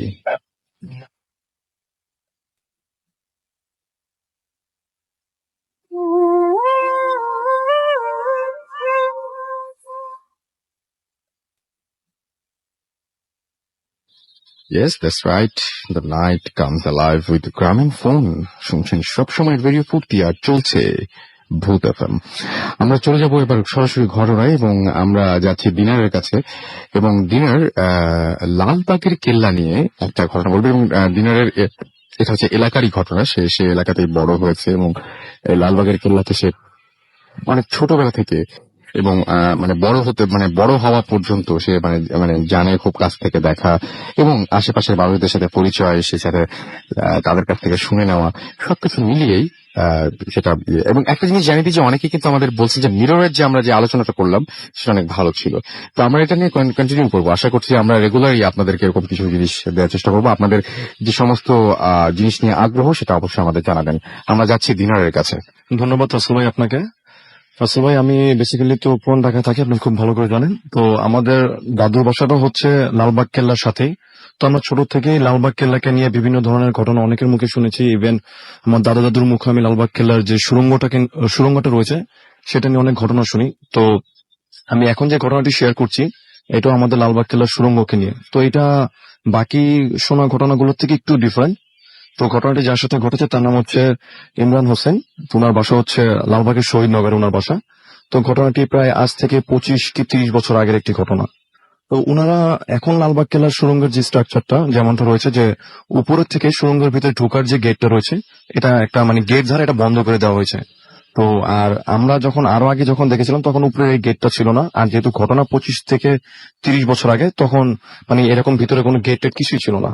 তো ওই সিঁড়ি দিয়ে সুড়ঙ্গে নামার পর সেখানে রাসেল ভাই 7-8টা সাবওয়ের মতো রয়েছে বিভিন্ন দিকে যাওয়ার মতো। তো এগুলো আমরা ছোটবেলাও দেখেছি। তো উনি যেটা বলেন, তো ওনাদেরও এরকম একটা কিউরিসিটি ছিল যে সুড়ঙ্গ নিয়ে অনেক ঘটনা শুনেছি যে এটার ভিতরে কেউ গেলে আর ব্যাক করে না, বা অনেক সময় অনেক মানে পশু প্রাণী ইভেন কুকুর, যেটা অনেকের মুখে প্রচলিত রয়েছে এরকম ঘটনা যে ছাড়া হয়েছে কিন্তু সেটা কখনো ব্যাক করেনি। তো ওনারা এরকম একটা কিউরিসিটি নিয়ে ওই ইমরান হোসেন ভাই যিনি উনি আর ওনার কিছু কাজিনরা লালবাগ কেল্লা যায় ঘুরতে। তো ওনারা ঘুরতে ঘুরতে একটা পর্যায়ে ওনাদের সেই কিউরিসিটি নিয়ে ওনারা সেই সুড়ঙ্গের ভিতরে ঢুকে সিঁড়ি দিয়ে নিচে নামার পর ওনারা যেটা দেখেন যে 7-8টা সাবওয়ের মতো বিভিন্ন দিকে চলে গেছে। তো ওনারা সবাই প্ল্যান করলেন যে এক একজন মানে এক এক দিকে যাবে এবং প্রত্যেকের হাতেই কিন্তু দেশলাই ছিল। তো প্রথমে ওনারা বিভিন্ন জন বিভিন্ন দিকে যায় এবং তারা সেখানে যায় এবং বের হয়ে আসে। তো ইমরান হোসেন ভাই যিনি ঘটনাটি শেয়ার করেন, তো উনি একটা সাবওয়ের ভিতরে ঢুকেন। তো ওনার হাতে দেশলাই ছিল। তো উনি ভিতরের দিকে হাঁটতেছিলেন, খুবই অন্ধকার জায়গাটা। তো উনি পিছনে যে সুড়ঙ্গের যে মেইন জায়গাটা ওইখানে ওনাদের কাজিনদের কথাবার্তা বলার শব্দ শুনতে পাচ্ছিলেন। তো একটা সময় উনি হাঁটতে হাঁটতে অনেকটা ভিতরে চলে যান। তো ভিতরে চলে যাওয়ার ফলে উনি যেটা হয় যে উনি বাইরে যে ওনার কাজিনরা যে কথা বলতেছিল তো ওই শব্দগুলো উনি কিন্তু পাচ্ছিলেন না। তো ওনার হাতে যে দেশলাই ছিল উনি একটা কাঠি জোরে নিভে যাওয়ার পর উনি পুনরায় আবার আরেকটা কাঠি জ্বালাচ্ছিলেন এবং উনি সামনের দিকে হাঁটতেছিলেন। তো এরকম করে রাসেল ভাই উনি প্রায় 7-8 মিনিট ভিতরে হাঁটেন, মানে একেবারে উনি স্ট্রেট ফরওয়ার্ড হাঁটতেই থাকেন ভিতরে। তো উনি হাঁটার পর যেটা লক্ষ্য করতে লাগলেন যে ওনার কাছে মনে হচ্ছিল যে এখানে উনি একা না, ওনার সাথে আরো একজন আছে। কিন্তু উনি যখন মানে দেশলাই জ্বালাচ্ছেন এবং পিছনে ঘুরে দেখছেন যে ওনার সামনে পিছনে কেউ নেই এবং উনি অনেকটা ভিতরে চলে আসছেন এবং সেই জায়গাটা খুবই ডার্কনেস। তো উনি যখন ফিল করতে লাগলেন যে ওনার সামনে কেউ একজন আছে, তো ওই মুহূর্তে এট দ্যাট টাইম উনি যেটা লক্ষ্য করলেন রাসেল ভাই, মানে যেটা দেখার জন্য উনি মোটেও প্রস্তুত ছিলেন না, জাস্ট উনি ওনার কিউরিসিটি নিয়ে সেখানে যান। তো উনি যেটা দেখেন যে ওনার থেকে 2 কি 3 হাত দূরত্বে মানে বেশি বড় না, মানে মাঝারি সাইজের একটা কুকুর তার দিকে তাকিয়ে আছে, খুব হিংস্র একটি দৃষ্টিতে তার দিকে তাকিয়ে আছে। তো এটা দেখার পর আসলে উনি খুব ভয় স্ট্রাক হয়ে যায় সেখানে। মানে উনি যেটা বলেন যে সেখানে ভিতরে কুকুর আসার প্রশ্নই আসে না। ওনারা যখন ভিতরে নামছে যদি কুকুর ওনার পিছন দিক দিকেও আসে ওনার টের পাওয়ার কথা। তো উনি দেশলার কাঠি যখন নিবে উনি সঙ্গে সঙ্গে আরো কয়েকটা কাঠি জ্বালায়। তো উনি দেখে যে সেটা তার থেকে ঠিকই 2-3 হাত দূরত্বে রয়েছে, বাট মনে হচ্ছে যে এই বুঝি তাকে কামড় দিতে আসবে। তো উনি মানে কি করবেন কিছু বুঝে উঠতে পারতেছিলেন না, যে উনি পিছনে ঘুরে দৌড় দিবেন বা এরকম। তো উনি যেটা বলেন যে উনি চিৎকার দেওয়ার অনেক চেষ্টা করতেছিলেন, বাট উনার গলা দিয়ে কোনো শব্দ বেরোচ্ছিল না। এবং উনি আরো দেশাল আলোতে যেটা খেয়াল করেন সেটা এরকম যে কুকুরের গলায় যে শিকলটা ছিল সেটা দেখে মনে হচ্ছে যে সেটাকে ভিতর থেকে কুকুরটাকে ছাড়া হয়েছে তার দিকে আসার জন্য, এবং সেই শিকলটার একটা অংশ মানে ভিতর দিকে অন্ধকারের দিকে মানে ভিতর দিকে চলে গেছে। তো উনি কি করবে, উনি কি সেখানে দাঁড়িয়ে থাকবে নাকি সেখান থেকে চলে আসবে, উনি কিছুই বুঝে উঠতে পারতেছিলেন না। এবং ওনার কাছে একটা সময় মনে হতে লাগলো যে মানে আজই বুঝি উনি শেষ, এবং উনি মনে এখান থেকে আর মানে জীবিত বাইরে ফেরত আসতে পারবে না। তো রাসেল ভাই ওই টাইমে উনি আরেকটা জিনিস লক্ষ্য করলেন সেটা সবচেয়ে বেশি ভয়ঙ্কর ছিল, যে কুকুরটা ওনার থেকে যে 2-3 হাত দূরত্বে ছিল ঠিক ওই জায়গাটা উনি লক্ষ্য করলেন যে ভিতর থেকে একটা বড় শিকলের মতো কোনো কিছু একটা তার দিকে আগে বাড়তেছে। তো এটা দেখার পর রাসেল ভাই উনি আর উনার মানে সেখানে আর মানে দাঁড়িয়ে থাকার কোনো সাহস হলো না। উনি সেখান থেকে দৌড় দিয়ে উনি যে দিক দিয়ে ঢুকেছে ঠিক ওই দিক দিয়ে আবার পিছনের দিকে দৌড় দেয়। আচ্ছা। তো উনি চিৎকার করতে থাকে কিন্তু ওনার গলাতে কিন্তু কোনো সাউন্ড বেরোচ্ছিল না। হুম। তো ওই সুড়ঙ্গে নামার পর যে মেইন জায়গাটা যেখানটা মোটামুটি আলো পরে উপরের, তো উনি সেখানটা এসে উনি সেন্সলেস হয়ে পড়ে যান। তো তারপর যখন ওনার সেন্স ফিরে তখন উনি নিজেকে আপনার সুড়ঙ্গের উপরে আবিষ্কার করে এবং তিনি সবার সাথে এই ঘটনাটি শেয়ার করে। আর এটা এরকম রাসেল ভাই, এরকম ঘটনা কিন্তু আমরা আমাদের পুরান ঢাকায় আরো অনেকের মুখে শুনেছি যে লালবাগ কেল্লার সুড়ঙ্গকে নিয়ে যে এরকম কিছু জিনিস দেখা যায় ভিতরে। এবং একটা সময় যেটা করে যে গভর্নমেন্ট থেকে কিন্তু ওই সুড়ঙ্গের ভিতরে ঢোকার যে গেটটা ছিল প্রথমে, মানে প্রথম দিকে সাবওয়ের যে গেটগুলো ছিল, পথগুলো ছিল, সেখানে গেট বসানো হয় এবং পরবর্তীতে সুড়ঙ্গের উপরের দিক দিয়েও একটি গেট বসিয়ে দেওয়া হয়। ওকে, এই ছিল আসলে আমার ঘটনা। অনেক ধন্যবাদ আপনাকে। এবং আমরা চলে যাব ফারনানের কাছে। এবং এর মাঝখানে আমি দেখতে পাচ্ছি অনেকে আমাদের এসএমএস করেছেন, এখানে এসএমএস করেছেন, ঠিক একইভাবে ফেসবুকে কমেন্ট করেছেন। আমি আপনাদের আরো একবার জানিয়ে রাখি যে আমার নিজের যে ফ্যান পেজটা, সেটা প্রথমবারের মতো আমরা অফিসিয়াল একটা ফ্যান পেজ করেছি এবং সেটা অবশ্যই আপনারা দেখতে পারেন খোঁজ নিয়ে। এবং সেই পেজটার নাম আরজে রাসেল ভূত এফএম এবং এটার অ্যাড্রেস হচ্ছে www.facebook.com/bhutfm.raffle। আর আপনি এখানে লাইক দিয়ে আপনি কমেন্ট করতে পারেন, কোন ঘটনাটা সবচেয়ে বেশি ভালো লাগছে সেটা জানাতে পারেন। আমি দেখতে পাচ্ছি যে বিপ্লব আমাদের এসএমএস করেছেন এবং একসাথে তারা, আমি আর তমাল একসাথে একটা ভরা পূর্ণিমায় ভূত এফএম শুনছি। ইথিকা আমাদের বলছেন যে আজকের এপিসোডটা too good, Eid Mubarak to everyone. আমাদেরকে এছাড়াও জানিয়েছেন সুস্মিতা বড়ুয়া, বিএ স্কুল চট্টগ্রাম থেকে। সবাই বলে প্যারানর্মাল বিষয়ে বেশি আগ্রহ থাকা নাকি ভালো নয়, তা কি সঠিক? প্যারানর্মাল বিষয়ে আগ্রহ থাকার এক্সপেরিমেন্ট করতে যাওয়া দুটো কিন্তু ডিফারেন্ট জিনিস।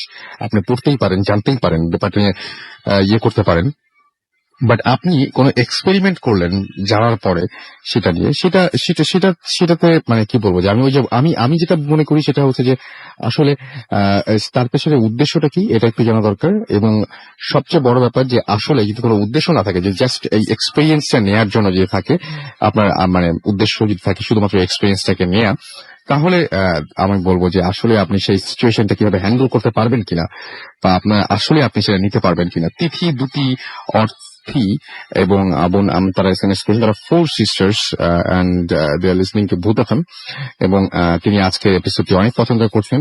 আবরার আমাদের হাজারীবাগ থেকে এসএমএস করেছেন, রায়হান আমাদের এসএমএস করেছেন, ফরহাদ আমাদের চট্টগ্রাম থেকে এসএমএস করেছেন এবং তিনি বলছেন যে ওয়াইফ ঘুমাচ্ছে বাট আমি স্টিল ভূত এফএম।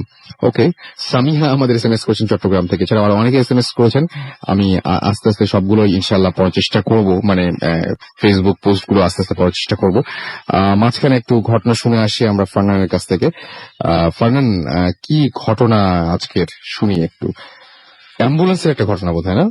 না না ভাই, ওটা আমার ছিল না, আমার ছিল পুরান ঢাকার একটা মানে গ্যান্ডেরিয়ার একটা বাসার ঘটনা। আচ্ছা, তা আপনি তার মানে জ্ঞানের ঘটনাটা দিয়ে শুরু করতে চাচ্ছেন? আচ্ছা আচ্ছা, হ্যাঁ হ্যাঁ, ওকে, ঠিক আছে, শুনুন। ওকে, তো আমি যে ঘটনাটা আজকে ফার্স্টে শেয়ার করবো সেটা হচ্ছে আমাদের পুরান ঢাকার গ্যান্ডেরিয়া নামক একটা জায়গার ঘটনা। ওখানে পুকুরপাড় নামে একটা এলাকা আছে, তো সেইখানকার একটা ঘটনা আমি শেয়ার করবো। এবং এই ঘটনাটা আমাকে শেয়ার করেছেন আমার একজন দুঃসম্পর্কের আঙ্কেল, যিনি কিনা ঢাকার বাইরে বর্তমানে সেটেল আছেন এবং এই ঈদে উনি আমাদের বাসায় আসেন এবং আমার সাথে এই ঘটনাটা শেয়ার করেন।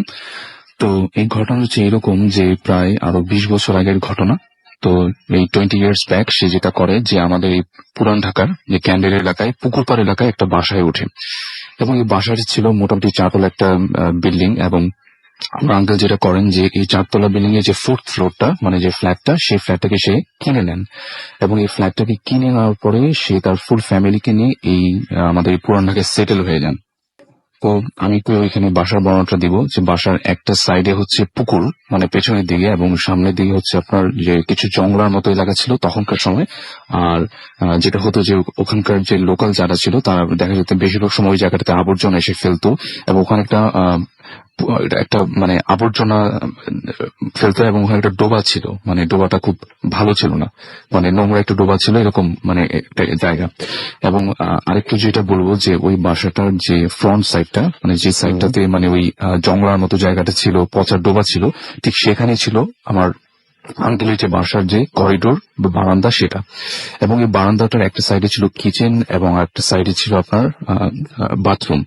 তো প্রথমে তারা যখন এই বাসায় উঠে খুব ভালোভাবে যাচ্ছিল, প্রায় 7 থেকে 8 দিন কেটে যাওয়ার পরে মেইন ঘটনা আসলে স্টার্ট হলো।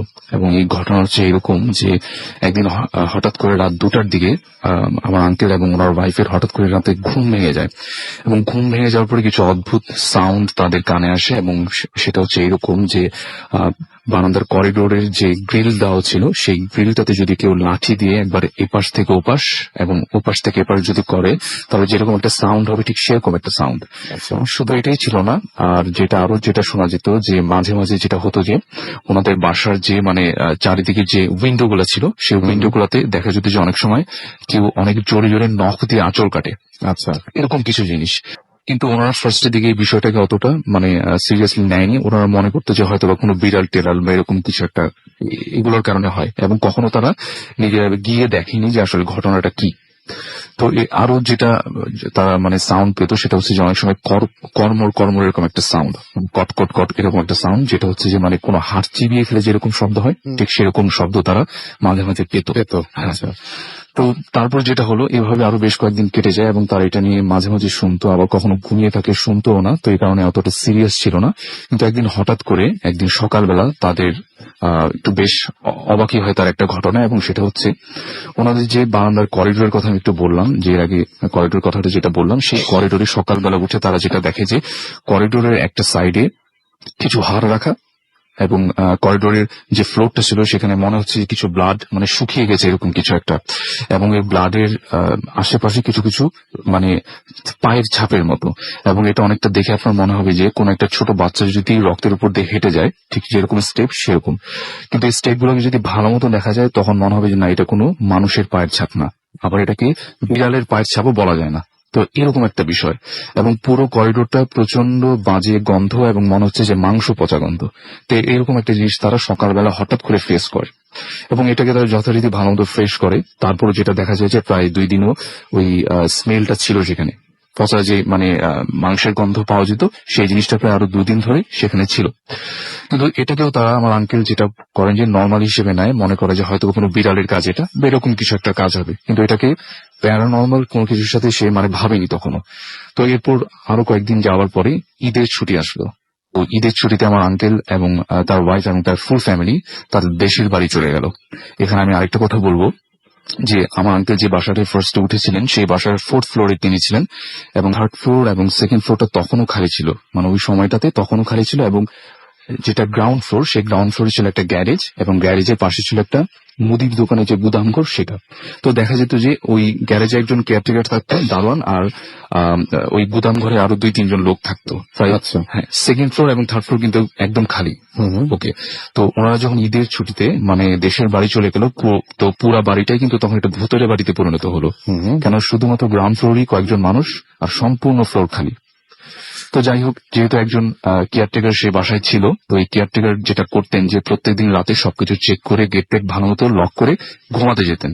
তো একদিন ঈদের ছুটির বেশ কয়েকদিন কেটে যাওয়ার পরে মানে যখন বাসাটা খালি ছিল তখন যেটা হলো যে ওই যে কেয়ারটেকার যেটা করতো যে প্রত্যেকদিন রাতে উনি সিগারেট খেয়ে রাত্রে ঘুমাতে যেত, এবং উনি যথারীতি সেদিনও মানে সিগারেট খাওয়ার জন্য বাসার যে মেইন গেট সেটার বাইরে গেলেন এবং বসে বসে সিগারেট খাচ্ছিলেন। তো এই সময় হঠাৎ করে মনে হলো যে কি যেন একটা কিছু তার মাথার উপরে এসে পড়লো। সে যখন ভালো মতো দেখলো, সে দেখলো যে একটা চাবি আসছে, এবং এই চাবিটা একটা দড়ি দিয়ে বাঁধা, এবং এই চাবিটাকে ফেলা হয়েছে ঠিক 4th ফ্লোর থেকে, 4th ফ্লোরের যে করিডোর সেখান থেকে। এবং এটা দেখার পরে উনি এটাকে টানার চেষ্টা করলো, এবং যখন সে এটাকে টানার চেষ্টা করলো তখন মনে হচ্ছিল যে এটা উপরে 4 তলা থেকে কেউ এটা ধরে রাখছে। তো এই জিনিসটা দেখার পর সে একটু ভয় পেয়ে গেল যে ব্যাপার কি আসলে, 4th ফ্লোরে যে মালিক সে তো ঢাকার বাইরে তার দেশের বাড়িতে, তো এটা আসলে বিষয়টা কি, এটা কে ফেললো চাবিটা আসলে উপর থেকে। তো উনি যেটা করলো যে, এবং সেদিন আরেকটা কথা আমি বলতে ভুলে গেছি, সেটা হচ্ছে সেদিন সারাদিনই মোটামুটি ইলেকট্রিসিটি প্রবলেম ছিল, মোটামুটি একটু পরপর কারেন্ট চলে যাচ্ছিল, এবং ওই সময়টাতে কারেন্ট ছিল না। তো সে যেটা করলো যে 4th ফ্লোরে যাওয়ার জন্য হাতে একটা মোমবাতি নিল, এবং আস্তে আস্তে করে সিঁড়ি ঘর দিয়ে ঠিক 4 তলায় উঠে গেল। সে যখন 4 তলায় পৌঁছালো সে দেখলো যে অনেক বড় একটা তালা গেটে লাগানো, মানে সবকিছু ঠিকঠাক আছে, কোনো চোরও আসেনি, কিছু আসেনি। এবং যেহেতু গেটগুলো লক ছিল, ভিতরে যে দেখার উপায় ছিল না যে চাবিটা আসলে কে ফেলেছিল। তো সে যেটা মনে করলো হয়তোবা বিড়াল টিড়াল বা কিছু উপর থেকে মানে চাবিটা সাইডে ছিল, সেটা ফেলে দিছে হয়তোবা, এরকম কিছু অ্যাক্সিডেন্ট হইতে পারে। সে এটাকে চিন্তা করে সে যেটা করলো যে সে আবার নিচের দিকে ব্যাক করলো, গ্রাউন্ড ফ্লোরের দিকে। এবং যখন সে গ্রাউন্ড ফ্লোরের দিকে ব্যাক করবে, তখন তার হাতে ছিল শুধুমাত্র একটা মোমবাতি এবং ঘুটঘুটে অন্ধকার, যেহেতু ইলেকট্রিসিটি ছিল না। সে যখন একটা একটা করে স্টেপ দিয়ে নিচের দিকে যাচ্ছিল, তার কাছে মনে হচ্ছিল যে তার পেছন পেছন যদি কোন একটা শিকল মানে একটা সিঁড়ি দিয়ে নামানো হয়, ঠিক যেরকম শব্দ হবে ঠিক সেরকম শব্দ। সে একটা স্টেপ দেয়, আবার সেই শিকলের শব্দ, আবার আরেকটা স্টেপ দেয়, আবার শিকলের শব্দ, এরকম বারবার তার সাথে হচ্ছিল। এবং সে একটা সময় বেশ ভয় পেয়ে যায় এবং সে যেটা করে যে বারবার পেছনের দিকে ব্যাক করে, পেছনের দিকে ব্যাক করে বারবার সেটাকে দেখার চেষ্টা করে যে পিছনে আসলে কিছু এরকম ছিল কিনা। সে যতবারই পিছনের দিকে তাকায়, দেখে যে ভিতরে মানে পিছনে কিছু নেই, কোনো শিকলও নেই, কিছু নেই। কিন্তু যখনই সে আবার স্টেপ দেয়, আবার তখনই সেরকম শিকলের শব্দ শুনতে পায়, মনে হচ্ছে সিঁড়ি থেকে কিছু একটা পড়তেছে। তো একটা পর্যায়ে সে বেশ ভয় পেয়ে যায় এবং সে যেটা করে যে মানে ওই দৌড়ানোর চেষ্টা করে, মানে এক দৌড়ে নিজে চলে আসার চেষ্টা করে। এবং সে যখন এটা করতে যায়, তখন অন্ধকারে কোন একটা কিছুর সাথে তার পা হোঁচট খায় এবং সে পড়ে যায় এবং তার হাতে যে মোমবাতিটা সেটা তার হাত থেকে পড়ে নিভে যায়। এবং এরপরে যেটা হলো, সে ঘুটঘুটে অন্ধকারে যেটা দেখলো যে একটা কালো কিছুর মতো একটা জিনিস তার পায়ের কাছে আসলো এবং তার সম্পূর্ণ বডিটাকে চেপে ধরে এক টান দিল। এরপরে আর তার কিছু মনে নেই। নিচের গুদাম ঘরে যারা যারা লোক ছিল তাকে খোঁজ করতে যে ভোরের দিকে তাকে বাসার যে ছাদ চিলেকোঠার উপরে তাকে পেল। এবং উনি যখন সেন্স ফিরে, তখন উনি বলে যে আমি এরকম একটা কিছু দেখি যে কালো একটা কিছু আমাকে মানে জড়িয়ে ধরে এবং এটাকে আমাকে টান দিয়ে এক উপরে চলে নিয়ে যায়। এরপরে কি হয় তার জানা ছিল না।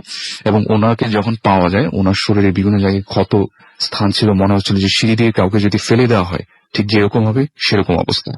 তো এই ঘটনা ঘটার পরে ওই কেয়ারটেকার ওই বাসার চাকরি ছেড়ে দিল এবং সে প্রচন্ড ভয় পেয়ে গেছিল এবং সে বাসার চাকরি ছেড়ে দিল এবং ওই মালিককে বলে ওই বাসার চাকরি ছেড়ে দেয়।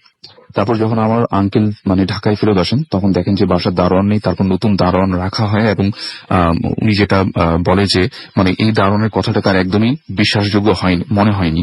তো উনি যেটা মনে করেন যে এটা হয়তো বা কোনো একটা মানে দারোয়ানের নিজের কোনো একটা ফল ছিল, এরকম কিছু একটা। তো তারপর যেটা হয়, এরপর আরো বেশ কয়েকদিন আবার কেটে গেল। তারপর যেটা হলো যে ওই আমার যে আঙ্কেল এরকম রাতে একদিন তার রুমে মানে ঘুমানো ছিলেন এবং হঠাৎ করে রাত 2টার দিকে কিছু শব্দ তার কানে আসে এবং সে ওই শব্দগুলোকে দেখার জন্য বারান্দার করিডোরে যায় এবং সে দেখে যে না সবকিছু ঠিক আছে। এবং সে যখন ফেরত আসবে, তখন সে তার টয়লেটের মানে যাওয়ার প্রয়োজন পড়ে। সে যখন তার টয়লেটের ভিতরে যায়, সব কাজ শেষে সে যখন বেরিয়ে আসবে, তখন তার মনে হয় তার টয়লেটের ভিতরে যে ছোট একটা উইন্ডো ছিল, সেই উইন্ডোটাতে কেউ মানে নখ দিয়ে স্ক্র্যাচ করলে যেরকম শব্দ, ঠিক সেরকম শব্দ। সে সাথে সাথে সেই উইন্ডোটা ওপেন করলো এবং ভালো মতো দেখলো যে বাইরে কিছু নেই, কেননা বাইরে কোনো ফার্নিচার ছিল না যেখানে কেউ দাঁড়িয়ে এরকম করবে। তারপর যেটা হলো, সে যখন উইন্ডোটা লাগিয়ে দিতে যাবে, ঠিক তখনই একটা অদ্ভুত ঘটনা তার সাথে ঘটলো। একটা মোটা লোমশ কালো হাত তার হাতটাকে চেপে ধরলো এবং সাথে সাথে সে অনেক জোরাজোরি করলো সেই হাতটাকে ছাড়ানোর জন্য। একটা সময় সে হাতটাকে ছাড়িয়ে সে তার রুমের দিকে চলে গেল এবং তার রুমে থেকে আর বের হলো না সেদিন রাতে।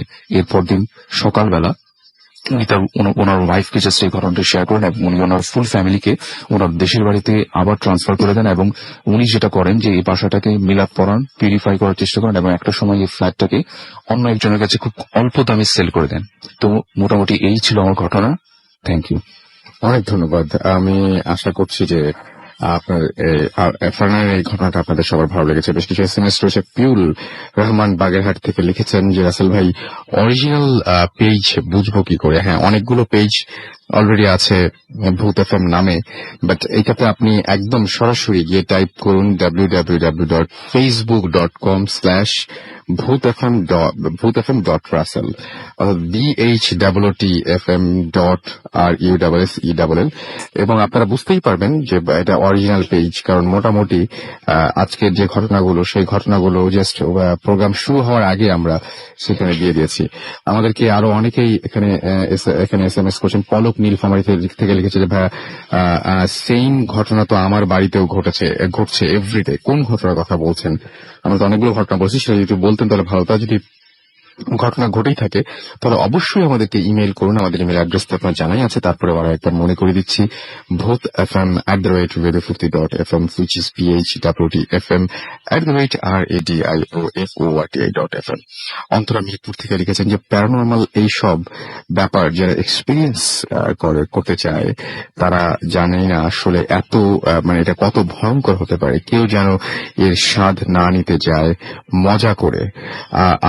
আজও আমি রাতে লাইট অন করে ঘুমাই। তার মানে আপনার নিশ্চয়ই কোনো একটা কিছু আপনার সাথে ঘটেছে, সেই ঘটনাটা আমরা জানতে চাই। আমাদেরকে অবশ্যই ইমেল করে দিন সেই ঘটনাটি। জিহাদ কেরানীগঞ্জ থেকে আমাদের লিখেছেন যে ভূত এফএম এর, আচ্ছা তিনি যেটা লিখেছেন সেটা একটু ফান করে লিখেছেন। আসলে ফানি SMS গুলো না পড়াই ভালো। আমার মনে হয় সবাই ভয় পেতে বসেছেন, কেউ হাসতে চাচ্ছেন না এই মুহূর্তে।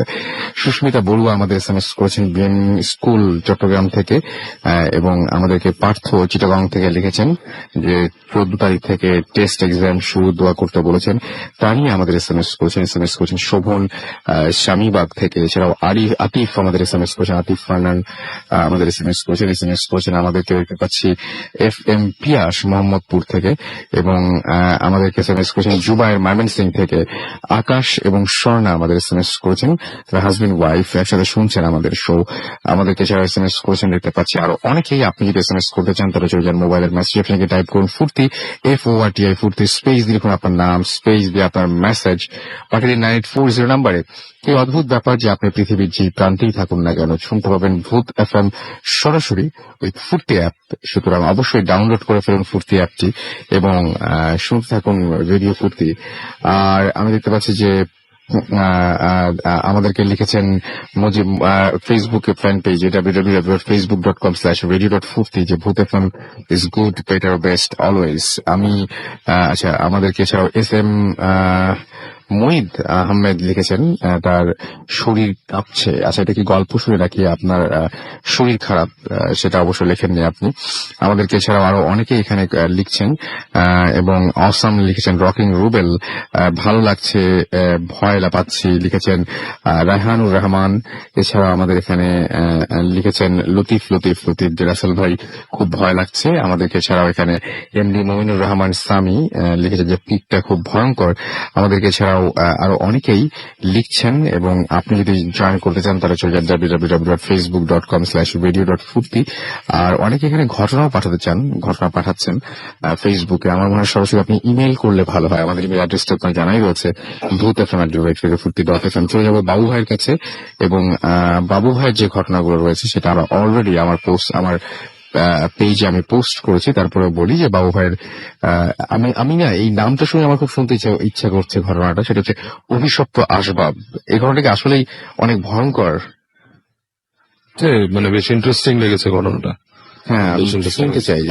আচ্ছা এই ঘটনাটা আমাকে তো শেয়ার করেন। উনি একজন সিনিয়র সিটিজেন, এখন ওনার বয়স অনেক।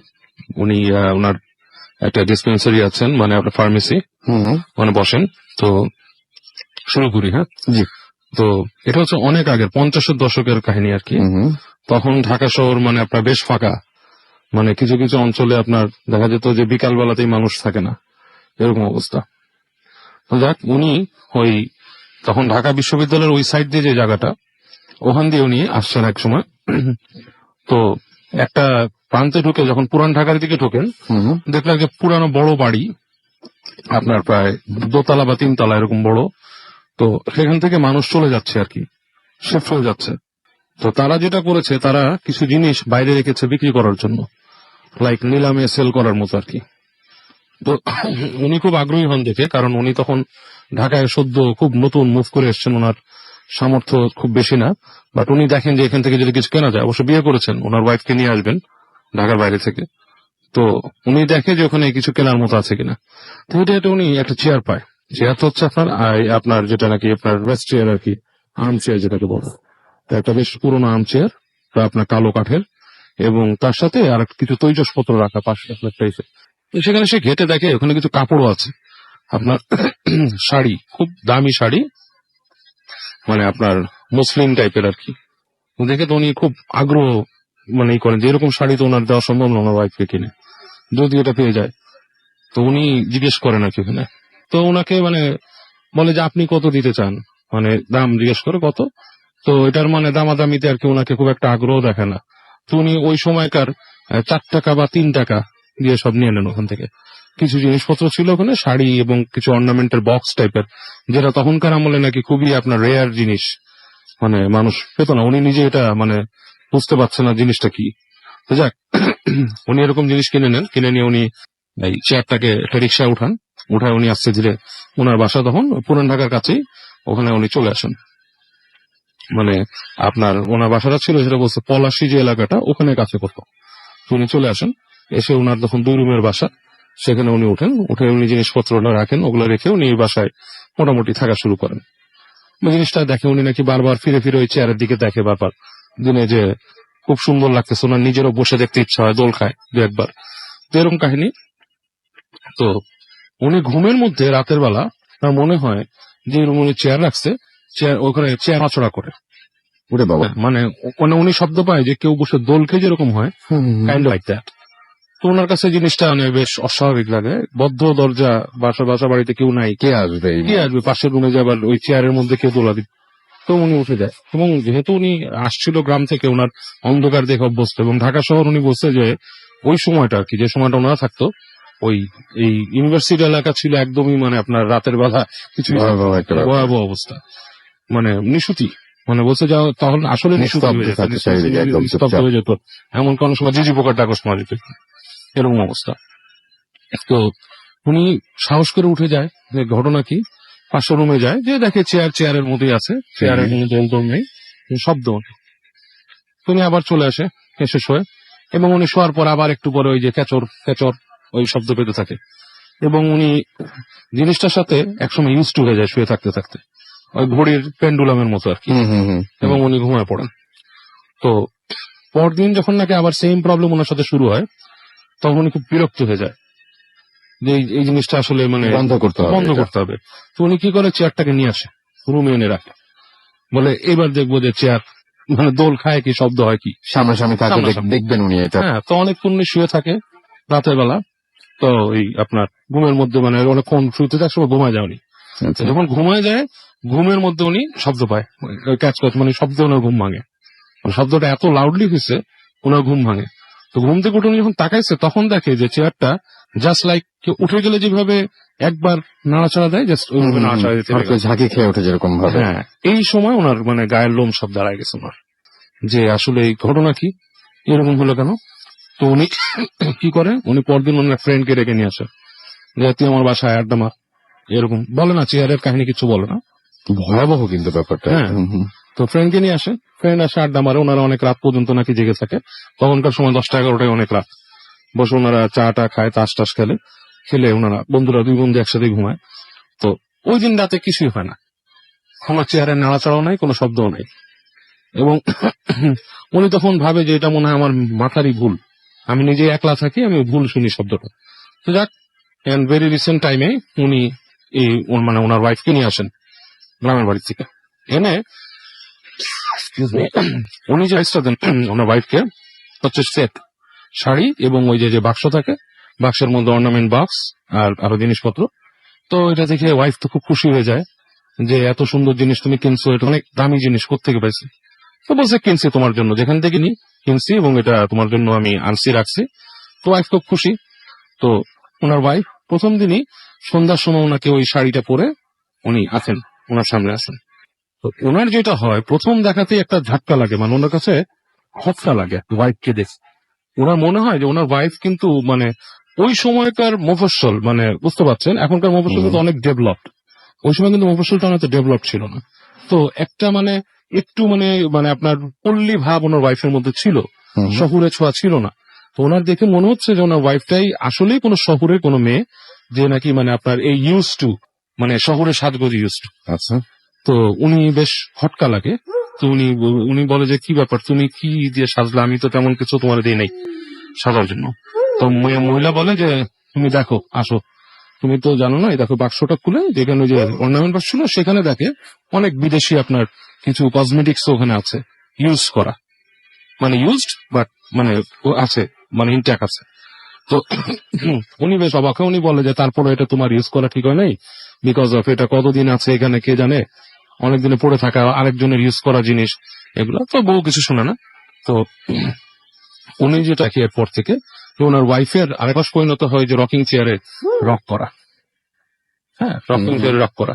এবং জিনিসটা এমন ভাবে হয়, ওয়াইফের হয় এটা। ওনার ওয়াইফের, এবং জিনিসটা এমন ভাবে হয় যে উনি যখন ঘুমিয়ে আছেন, উনি দেখতেছে রাত্রেবেলা রকিং চেয়ার রক করতেছে, শব্দ পেয়ে উঠছে, উনি তাকায় দেখেন ওনার রকিং চেয়ার রক করতেছে। এবং উনি যখন ডাক দেয় ওনার ওয়াইফের ঘুম ভাঙে, তখন উনি ঘুমের মধ্যে উঠে রকিং চেয়ারে রক করতেছে। ও মাই গড। হ্যাঁ, তো উনি তখন অলরেডি উনি পজেসড বলা যেতে Possessed, পারে। right. একদম। তখন একদম, উনি হ্যাঁ। জিজ্ঞেস করে তার ওয়াইফকে, তুমি কি জানো যে তুমি যে এই যে উঠে যাও যে রক করো? বলে না, আমি তো কিছুই জানি না, আমি তো ঘুমায় আছি, আমি তোমার ঘুম ভাঙে চেয়ারের মধ্যে, তুমি ডেকে আমাকে ঘুম থেকে তুলতেছো। তো উনি এটাতে বেশ কি হয়ে যায় আর কি, মানে আপনার মানে ভয় পায়। ভয় পাওয়ার পর উনি ওই যেই বন্ধুকে নিয়ে আসছিল প্রথম দিন, ওই বন্ধুকে তখন সব খুলে বলে যে এরকম এরকম কাহিনী এখানে হয়েছে। তো ফ্রেন্ড বলে যে তুই এক কাজ কর, এখানে কাছাকাছি এখানে মসজিদে হুজুর আছে, হুম, হুম। ওনাকে নিয়ে আয়, এসে তুই বাসায় একটা পড়া দে। তাদের কিন্তু মোটেই আপনার তখন পর্যন্ত ওই শাড়ি বা আপনার ওই চেয়ারের প্রতি কোনো আসেনি। তো হুজুর আসেন, হুজুর এসে কি করেন, প্রথমেই হুজুরের আপনার ইটা থাকে হচ্ছে চোখটা পড়ে চেয়ারের দিকে, এবং তারপরে বলে আপনার বাসায় কিছু জিনিসপত্র আছে যেগুলা ভালো না, খারাপ জিনিসের আছে। এবং হুজুর কোনো কিছু না জেনে আগেই আগেই এই মন্তব্যটা করে ফেলেন। তখন বলে আপনার বাসা কিন্তু কিছু না, হুম। কিন্তু কিছু জিনিস আছে। বলে যে কি জিনিস? বলে যে এই চেয়ারটা। তো উনি খুব রাগ করেন, মানে চেয়ার তার খুব শখের জিনিস, আর এরকম ফার্নিচার ওখানে মানে ওই এলাকাতে কারোই নেই। হ্যাঁ, উনি মনে করেন হুজুর মনে হয় মানে পছন্দ করছে, বা তার ওই জিনিস দেখে পছন্দ, Whatever, হ্যাঁ, whatever, হ্যাঁ, সে এরকম ভাবে মনে করে। তো হুজুর বলে দেখেন, আপনি যে সমস্যার জন্য আমাকে আনছেন, আমি এটাই বলবো যে আপনি এই জিনিসটা সরাই ফেলেন, জিনিসটা ভালো না। তো কোথেকে আনছেন? তখন উনি বলে যে আমি এটা কিনছি। এখন ওয়াইফের সামনে উনি বলতেছেও না যে উনি পুরান একটা পুরান জিনিস ইসের থেকে কিনে কিনে নিয়ে আসছে, right. যদিও কিন্তু ওই সময় 3 টাকা 4 টাকা অনেক দাম, অনেক দাম। হ্যাঁ, হ্যাঁ। তো উনি বলে না। তো হুজুর বলে দেখেন, আপনি আমার সমাধান চাইলে এটা সরাইতে হবে। তাহলে উনি রাজি হন। তো বন্ধু বলে যে তুই এক কাজ কর, চেয়ারটাকে সরা ফেলা। তো চেয়ারটাকে উনি নিয়ে ওই বাসার 2টা রুম পরে যে একটা ছোট জায়গা ছিল, হুম, ওইখানে রাখছে রাত্রে। তো রাত্রে রাখছে এবং হুজুর দোয়া টোয়া পড়ে দিয়ে গেছে ঘরে। এই যে হুজুর চলে গেছে, সন্ধ্যার পর রাতে তারা শুইতে আসছে, এই সময় বাসার মধ্যে তুল কালাম অবস্থা শুরু হয়েছে ওনাদের বাসার বাইরে। মনে হচ্ছে যে বাসার যে বারান্দাটা, ওইখানে কেউ হোড় তোড় মানে চেয়ার ছুঁড়ে ফেলতেছে, গেটের মধ্যে ধূপ ধূপ করতেছে ওনার বাসায়, এবং নখ মানে এই যে জোরে জোরে কিল বেড়ে নখ করতেছে, এবং উনি তো ভয় পেয়ে যায়, এবং ওনার ওয়াইফও ভয় পায়। তো হুজুর ওনার ওয়াইফকে ঝেড়ে দিয়ে গেছিল, উনি ঝেড়ে দিয়ে গেছিল, বলছিল যে আপনার ওয়াইফের উপর কিছু নজর আছে। এবং ওনার ওয়াইফকে ঝেড়ে দিয়েছে, ওনার ওয়াইফও ভয় পাচ্ছে, এবং রাতের বেলা ওনার ওয়াইফের অনেক জ্বর আসে, ঘামা শুরু করে, উনি প্রলাপ বকা শুরু করে। তো উনি সকাল পর্যন্ত কাটায়, উনি ভোরবেলায় আপনার সকালে চলে যায় হুজুরের কাছে, যে বলে হুজুর এরকম এরকম কাহিনী, আমি এরকম শব্দ পাইছি, সেই ওই চেয়ারে আসলেই সমস্যা আছে। তো হুজুর বলে ঠিক আছে, আপনি এক কাজ করবেন, ওই চেয়ারটা নিয়ে আপনি পানিতে ফেলাই দিবেন। পানিতে? হ্যাঁ, হয় পানিতে ফেলে দিবেন, নদীতে, বুড়িগঙ্গাতে, অথবা পোড়ায় ফেলবেন, দুটার একটা করবেন। ওকে। ওইটা আপনি রাখবেন না, something wrong with this chair, এটা আপনি করবেন। আপনি কি আরো কিছু কিনছিলেন? তখন সে বলে যে আমি তো একটা শাড়ি কিনছি এবং একটা বাক্স, সেই বাক্সের সাথে কিছু মেকআপও আছে, আমার ওয়াইফ মাখছে। বলে যে আপনি তো খামাখা এই যে আপনার ওয়াইফটারে আপনি এটার মধ্যে ঢুকাইছেন, ওনার যে সমস্যাগুলো হচ্ছে এটার জন্য। তখন হুজুর আসে, এসে ওনাকে ওই আপনার কি দেয়, ওই ওনার ওই দোয়া দুরুদ পড়ে দেয়, ওনার ওয়াইফকে ঝেড়ে দেয়, এবং বলে যে এরকম মানে একটা প্রসিজার, একটা রিচুয়াল, যে এই রিচুয়ালের মধ্যে দিয়ে আপনি ঝাড়া দেন, ইনশাল্লাহ ঠিক হয়ে যাবে। ওই যে আপনার যে ফার্নিচারটা, এই চেয়ারটা নিয়ে ওনারা পুড়িয়ে দেয়, along with the sari and everything। ওরে বাবা, পুড়িয়েই ফেললো পুড়িয়ে একদম। ফেলে। কেন বুড়িগঙ্গায় ফেললে ওই নাক করে ফেলবে, কি করবে? সেটা অন্য কারো কাছে যে হ্যাঁ, চলে পৌঁছাতে যেতে পারে। পারে। হ্যাঁ, সেটাই। কিন্তু ওই জিনিসটা হওয়ার পরে হুম। ক্রমাগত পরে 2-3 দিন বিভিন্ন রকমের সমস্যা ওনাদের বাসায় দেখা দেয়। যেমন? যেমন ওনাদের বাসার যে গেটটা ছিল, পিছনের দিকের গেট, আচ্ছা। ওইটা খুব জোরে জোরে কেউ নক করতো, এবং ফিমেল ভয়েস যেমন খুব রাগী গলায় বললে, হুম। মানে এভাবে বলতো দরজা খুল, দরজা খুল, এরকম একটা মানে শব্দ শুনতো ওনারা। হ্যাঁ, মানে কেউ বলতেছে দরজা খুল, হ্যাঁ এরকম। এবং ওনার ওয়াইফ তখন প্রচন্ড ভয় পেয়ে যেত এবং বলতো আসতেছে আসতেছে আচ্ছা। আসতেছে। তো তারপরে ওই লোকটা মানে এরকম কিছুদিন যায়, 10 দিন পরে উনি বাসাটাও চেঞ্জ করে, যেহেতু বাসা ভাড়া ছিল, চেঞ্জ করে ফেলে, ওনার ওয়াইফকে ঝাড়ফুঁক করে। হুজুর একসময় উনি প্রবলেম থেকে মোটামুটি নিষ্কৃতি পায়।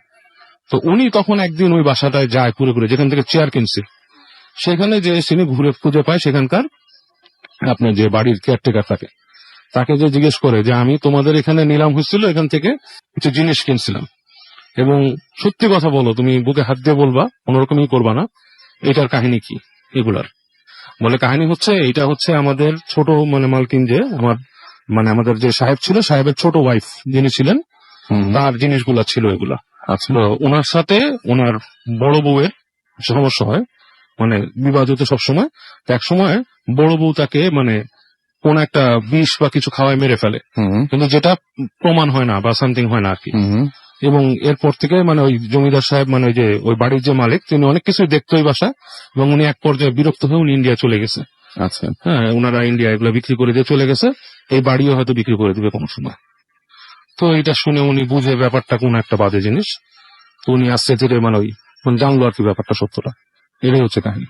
অনেক ধন্যবাদ বাবু ভাই, অনেক ইন্টারেস্টিং ঘটনাটা। এবং আমরা নিজেরাও জানি না যে যে অভিশপ্ত আসবাব, এই শিরোনামটাই আমার কাছে অনেক বেশি ভালো লেগেছিল, এবং আমার আশা করছিলাম যে এরকম কোনো কিছু একটা শুনবো। এবং আমরা আসলেই পুরনো জিনিস যখন মানে কেনা হয় অনেক সময়, এবং সেটাতে এরকম একটা ব্যাপার, তার যদি একটা মানে অন্য ধরনের কোনো কিছু থাকে, মানে তার পেছনে যদি একটা ঘটনা থাকে, তাহলে সেই ঘটনাটা আপনাকে মানে জাস্ট এরকম ধরনের পেইন দিতেই পারে, সেটা তো হতেই পারে।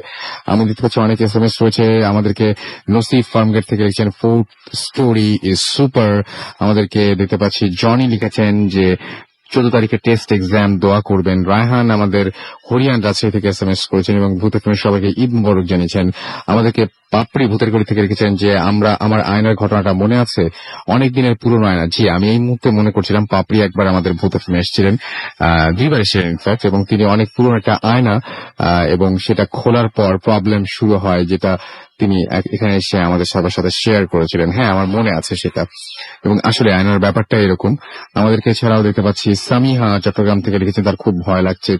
আমাদেরকে দরুন লিখেছেন মুন্সিগঞ্জ থেকে। আচ্ছা রাসেল ভাই, ভ্যাম্পার কি, আচ্ছা ভ্যাম্পায়ার সম্পর্কে তিনি জানতে চাইছেন। ভ্যাম্পায়ার সম্পর্কে অনেক ধরনের আসলে কেউ কেউ বলে যেটা এক্সিস্ট করে, কেউ কেউ বলে যে না এটা পুরোটাই মানে আসলে রাসেল ভাই যেটা সত্যি কথা, ভ্যাম্পিয়ার বলতে আসলে কিছু হ্যাঁ আসলে কিছু নাই, কিন্তু মানে এটা নিয়ে প্রমাণিত বিরাট ধরনের মানুষের মানে কি বলবো যে অনেক ধরনের এই জিনিসটার কিছু তো মিথ আছেই আপনার, সেই সুপারস্টিশন আছে, কিন্তু মিথ আছে, কিন্তু আপনার এটাকে মূলত রং চং মেখে গেছেন হচ্ছে আব্রাহাম বার্নস্টোকার, এবং এটাতেই আরো বেশি করেছে। কিন্তু লাস্টে প্রমাণ হয়েছে যেগুলাই তারা পরীক্ষা করে দেখছে, ভ্যাম্পিয়ার বলতে আসলে কিছু না। ভ্যাম্পায়ার বলতে কিছু নাই, কিন্তু আমি বলছি যে মানে এটা যদি আমরা মানে শুধুমাত্র যদি গুগল করি আমরা, কত যে বিলিভ করে কতজন যেটা পৃথিবীতে আছে, মানে নকল ভ্যাম্পিয়ার, মানে ভ্যাম্পিয়ার নিজে সেজেছে বা তার জীবন আচার ভ্যাম্পিয়ারের মতো, এর গোষ্ঠী আছে। কদিন আগে সম্মেলন হয়েছে। হ্যাঁ সেটাই সেটাই সেটাই সেটাই।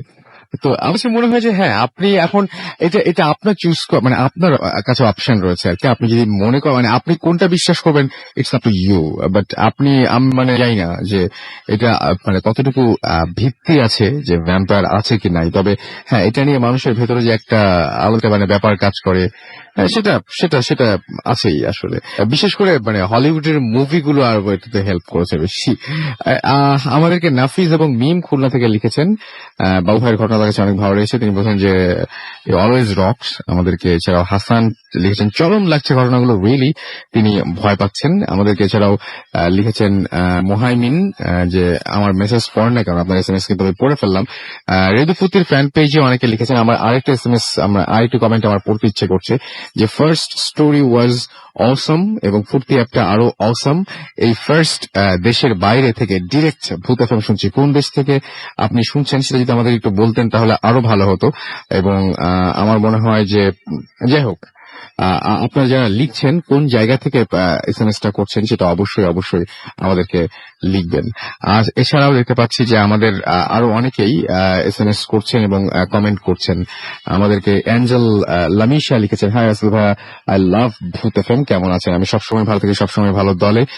এটা আমি আমার ফ্যান পেজ থেকে পড়ছি আর কি। এবং আরো অনেকেই এখানে কমেন্ট করছেন, সেগুলো আমি একে একে পড়বো, এবং আপনাদের যতগুলো মানে এখানে পড়তে পারছি না সেগুলো আমি নিজে নিজে পড়ি। সো একেবারেই মানে ওয়ারিড হওয়ার কিছু নেই, এই সব জিনিসগুলো আমার কাছে পৌঁছাচ্ছে। আমাদেরকে শুভ্র ঘাসফড়িং লিখেছেন চরম মজা পাচ্ছি, ভয় পাচ্ছি। আমাদেরকে এছাড়াও লিখেছেন যে আমাদেরকে এছাড়াও অনেকেই কমেন্ট করছেন। এবং আমি দেখতে পাচ্ছি চরম ভয় লাগছে লিখেছেন সিরাজুম মুনিরা। আপনি অবশ্যই আপনারা জানাবেন যে কোন ঘটনাটা সবচেয়ে বেশি ভালো লাগলো আপনাদের, কোন ধরনের ঘটনা আপনারা বেশি শুনতে চান। আরো একটা বিরতি নেওয়ার সময় হয়ে গেছে এবং বিরতি নিয়ে আবারও ফিরে আসবো কিছুক্ষণ পরেই। সেই পর্যন্ত আশা করছি আমাদের সঙ্গে থাকবেন। তারা যাওয়ার আগে জানিয়ে দেই যে যদি আমাদের SMS করতে চান তাহলে চলে যান আমাদেরকে মোবাইলে মেসেজ অপশনে এবং সেখানে গিয়ে টাইপ করুন ফুর্তি FORTI ফুর্তি, স্পেস দিয়ে লিখুন আপনার নাম, স্পেস দিয়ে আপনার মেসেজ পাঠিয়ে দিন 9840 নাম্বারে। যদি আমাদের ইমেল করতে চান তাহলে আমাদের ইমেল অ্যাড্রেসটি মনে রাখতে হবে আপনাকে bhuthfm@radiofurti.fm। যদি আমাদের সাথে ফেসবুকে কানেক্টেড থাকতে চান তাহলে আমাদের দুটো অ্যাড্রেস রয়েছে www.facebook.com/radio.furti, www.facebook.com/bhuthfm.russell। লাইক দিয়ে কমেন্ট করুন, জানিয়ে দিন কোন ঘটনাটা আপনার সবচেয়ে বেশি ভালো লাগছে। দুটো পেজেই পোস্ট দেয়া রয়েছে এবং সেটা দেখে আপনারা অবশ্যই কমেন্ট করতে পারেন, জানাতে পারেন যে কোন ঘটনাটা আপনাদের বেশি ভালো লাগলো। চলে যাব একটা ছোট্ট বিরতিতে, ফিরে আসবো একটু পরে। কোথাও যাবেন না, আমার সাথে থাকুন। Stay tuned to radio Foorti and don't stop the Foorti. The night comes alive.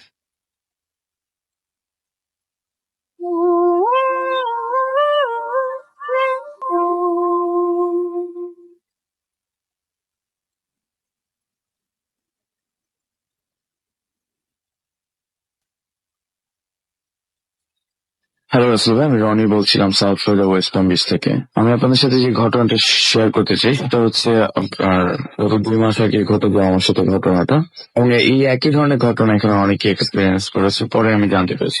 যাই হোক, সরাসরি ঘটনায় চলে আসি। আমি এখানে গান বাজনা করি, মাঝে মাঝে গান গাই। তো সিঙ্গার হিসেবে আমাকে মোটামুটি সবাই আশেপাশে সব সিটি গুলোতে চিনে। তো যেটা হয় যে আমি প্রত্যেক উইকেন্ডে 1-2টা শো পাই। তো দেখা যায় যে এই ঘটনাটা যেদিন ঘটে সেদিন আমি একটি শো করতে চাই। তো আমার বাসাটা হচ্ছে আপনার সাউথ ইস্টের দিকে পড়ছে, বিচ থেকে 10 মিনিট। আর আমি যেখানে শো করতে চাই সেটা হচ্ছে ওয়েস্টের দিকে। এখান থেকে প্রায় 1 থেকে 1.5 ঘন্টা ড্রাইভ, 1 থেকে 1.5 ঘন্টা ড্রাইভ। তো যেটা হয় যে ওই দিন আমার ছোট ভাই আর আমার আরেকটা ফ্রেন্ড থাকে এখানে ইস্টে, ওকে নিয়ে আমি এখানে চলে যাই। তো প্রোগ্রামের একটি বিয়ের প্রোগ্রাম থাকে। সো বেলগ্লেস এরিয়াটা একটু ছোট এরিয়া। বেলগ্লেস থেকে ওয়েস্ট পাম বিচের মাঝখানে যে রাস্তাটা 1 থেকে 1.5 ঘন্টা, তো রাস্তাটা হচ্ছে কি আপনার ডিফারেন্ট, লাইক ওখানে এত উন্নত হয়, এটা একটু গ্রাম সাইডের পড়েছে আর কি। তো যেটা হয় যে ওয়েস্ট পাম বিচ থেকে আমি ড্রাইভ করে যখন বেলগ্লেসে যাই, যে মাঝখানে রোডটা পুরোটাই ফাঁকা, লাইক রাস্তার দুপাশে আপনি দেখবেন শুধু মাঠ। আপনি যদি কখনো আসেন অথবা কেউ এসে থাকেন তাহলে আপনারা জানেন বেলগ্লেস থেকে ওয়েস্ট পাম বিচের রাস্তাটা কিরকম। তো যেটা হয় যে বেলগ্লেসে আমি অনুষ্ঠানে একটা বাঙালি ফ্যামিলির বিয়ে থাকে।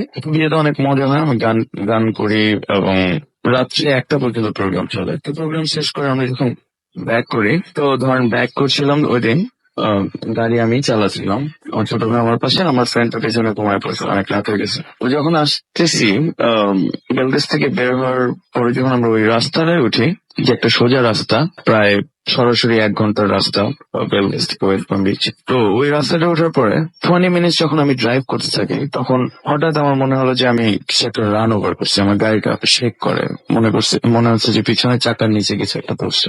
তো এখানে হয় কি, ফ্লোরিডাতে আরেকটা জিনিসের জন্য কিন্তু বিখ্যাত, যে ফ্লোরিডাতে প্রায় 10 মিলিয়ন অ্যালিগেটর আছে।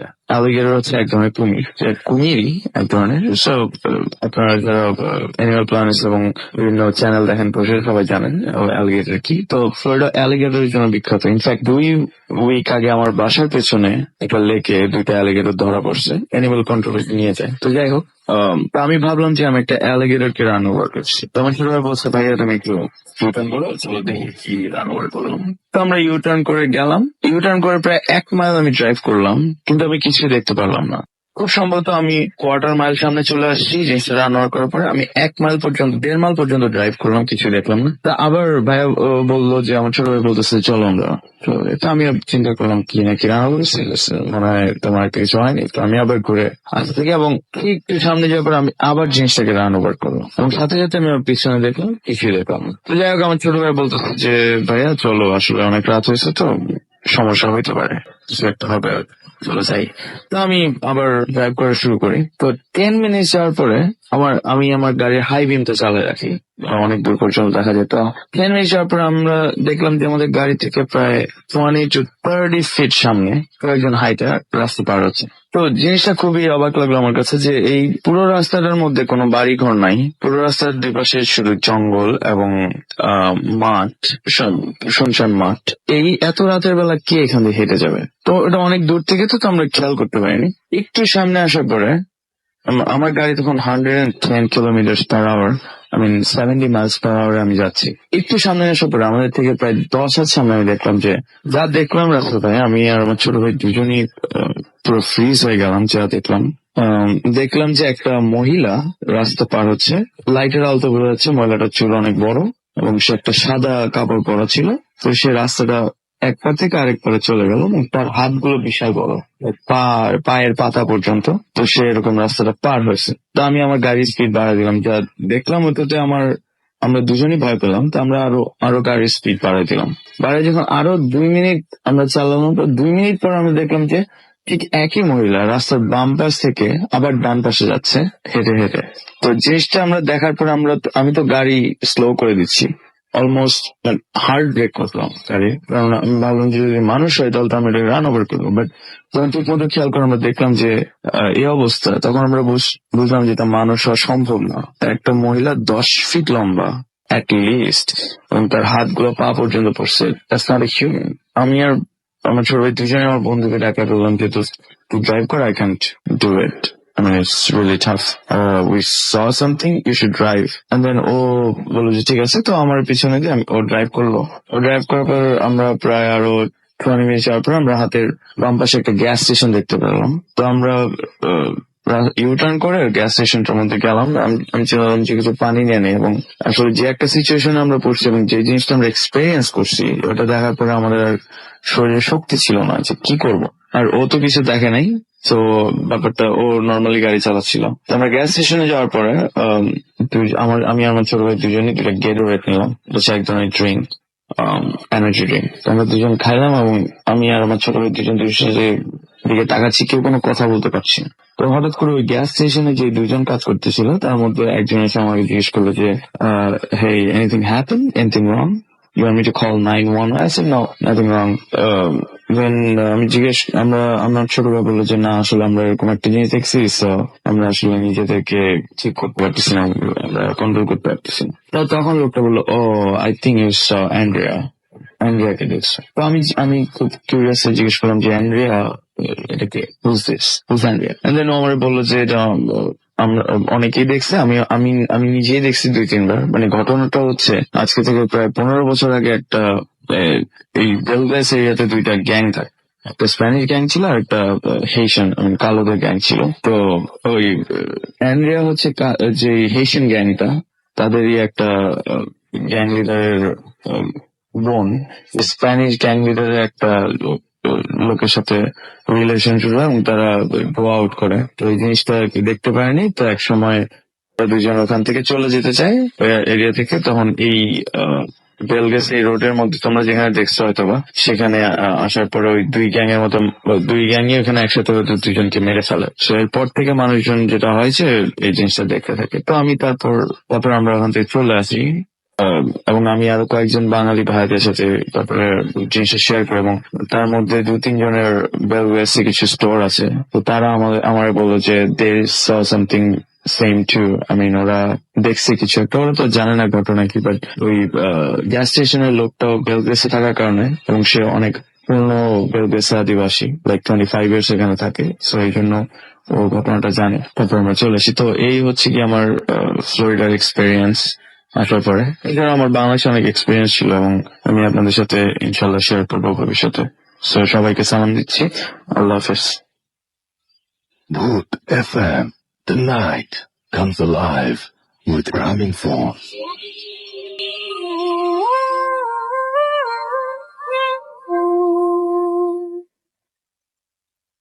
আরো একবার সবাইকে স্বাগত জানাচ্ছি ভূত এফএম। ফ্লোরিডার একটা ঘটনা শুনছিলাম, এবং আপনাদের কাছেও যদি এরকম ঘটনা থাকে তাহলে আপনার মোবাইল ফোন দিয়ে বা অন্য কোনো ডিভাইস দিয়ে সেটা রেকর্ড করে ফেলুন এবং অডিও ক্লিপটি পাঠিয়ে দিন আমাদের কাছে, বিশেষ করে যারা দেশের বাইরে রয়েছেন।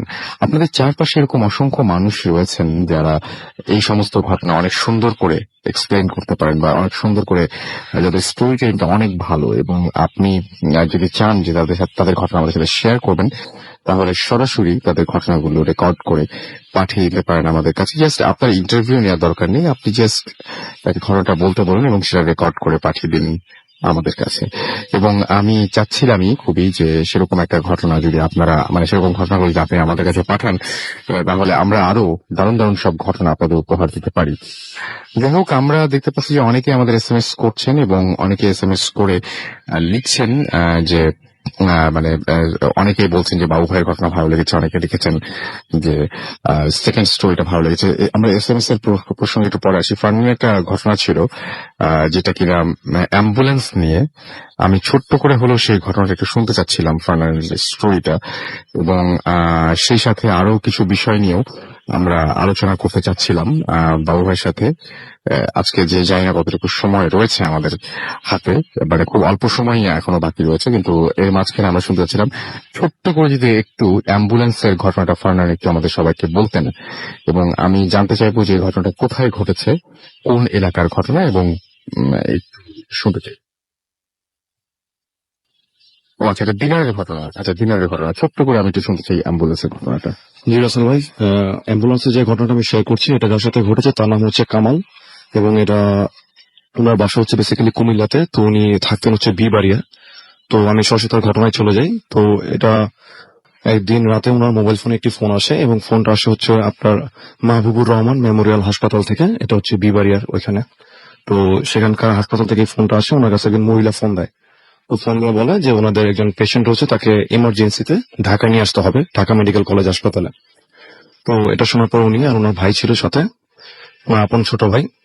তো ওনারা দুইজন অ্যাম্বুলেন্স নিয়ে সেই হাসপাতালে যান। তো হাসপাতালে যাওয়ার পর যে মহিলা ওনাকে ফোন দেয়, ওই মহিলা ছিল এবং সাথে আরেকজন মহিলা ছিল, তারা দুইজন। আর যে পেশেন্টটা ছিল, তারা সেই পেশেন্টটাকে সেই অ্যাম্বুলেন্সে করে ঢাকার উদ্দেশ্যে রওনা দেয় রাসেল ভাই। সেখান থেকে তো তারা ঠিক প্রায় 12টা 12:30 এরকম একটা সময় ওরা ঢাকা মেডিকেল কলেজে এসে পৌঁছান। তো তারা ইমার্জেন্সি গেট দিয়ে সেই রোগীটাকে বের করেন গাড়ি থেকে, অ্যাম্বুলেন্স থেকে, এবং সেই রোগীর সাথে যে যাত্রীরা ছিল তারা সেই রোগীটাকে ইমার্জেন্সি গেট দিয়ে ভিতরে নিয়ে যান। তো ওই সময় উনি আর সেই রোগীর সাথে থাকা স্বজনদের সাথে কথা বলতে পারেনি যে ওনার ভাড়া রিলেটেড বা কি করবেন। তো উনি চিন্তা করলেন যে যেহেতু ওনার কাছে ওনাদের মোবাইল ফোন নাম্বার রয়েছে, তো ওনাকে ফোন দিয়ে বলতে পারবেন। তো উনি জাস্ট ওইখান থেকে 12:30টার সময় ইমার্জেন্সি গেট থেকে উনি ওনার গাড়িটাকে নিয়ে ঢাকা মেডিকেল কলেজের দক্ষিণ দিকে একটা পেট্রোল পাম্প রয়েছে চাঙ্কাপুল যাওয়ার সময়। তো উনি জাস্ট গাড়িটাকে সেখানে রেখে উনি চায়ের দোকানে বসে চা খাচ্ছিলেন, উনি আর ওনার ছোট ভাই। তো ঠিক আপনার 2:30-3টার সময় একজন ভদ্র মহিলা আসেন তাদের গাড়ির নিকট, এসে বলে যে তারা যে রোগীটাকে সেই বিবাড়িয়া থেকে নিয়ে এসেছে সেটা মারা গেছে ওই রোগী, তারা আবার সেই লাশ নিয়ে আবার গ্রামে চলে যাবেন। তো উনি পরে যেটা অবাক হন যে উনি যেহেতু মেডিকেল ইমার্জেন্সি গেট থেকে বের হয়ে খানিকটা একটু দূরেই উনি এই পেট্রোল পাম্পে বসেছিলেন, সেটা বেসিক্যালি ওনার জানার কথা না। তো যাই হোক, ওই মহিলার কথা শুনে উনি গাড়ি নিয়ে ঘুরিয়ে আবার সেই ইমার্জেন্সি গেটের সামনে যান। তখন প্রায় রাত 3টা এরকম একটা সময়। তো বেসিক্যালি ইমার্জেন্সি গেট গুলোতে সকালবেলা খুব ভিড় টিড় থাকলো, এবং রাতের বেলা ওই সময়টা পুরো ফাঁকা ছিল জায়গাটা। তো উনি যেটা দেখেন যে সেটা হচ্ছে স্ট্রেচারের মধ্যে লাশটা রাখা, কাপড় দিয়ে ঢাকা, এবং তার সাথে দুজন মহিলা দাঁড়ানো। তো উনি আর ওনার যে ভাই ছিল কামাল, আর ওনার সাথে ওনার যে ভাই ছিল, তারা দুজন মিলে সেই লাশটাকে গাড়ির অ্যাম্বুলেন্সের ভিতরে ঢুকায়। তো ঢুকায় ওই দুজন মহিলা তাদেরকে বলে যে ওনাদের আবার সেই বিবাড়িয়া নিয়ে যেতে সেই লাশটাকে। তো ওনারা আবার যথারীতি সেই গাড়ি আবার ঢাকা মেডিকেল কলেজ থেকে ওনারা বিবাড়িয়ার উদ্দেশ্যে রওনা দেন। তো রওনা দেওয়ার পর রাসেল ভাই উনি ফার্স্টে যেটা লক্ষ্য করলেন যে উনি যেহেতু একজন ড্রাইভার মানুষ, তো উনি বুঝতে পারতেছিলেন যে ওনার গাড়িটা ওনার কাছে মনে হচ্ছে যে একটু বেশি ওভারলোডেড, যে মনে হচ্ছে যে গাড়ির ভিতরে অনেকজন যাত্রী বসা, কিন্তু মাত্র গাড়িতে যাত্রী বলতে গেলে অ্যাম্বুলেন্সের ভিতরে উনি আর ওনার ভাই আর সেই লাশের সাথে দুজন ভদ্র মহিলা ছিলেন। তো যাই হোক, উনি গাড়ি চালাচ্ছিলেন।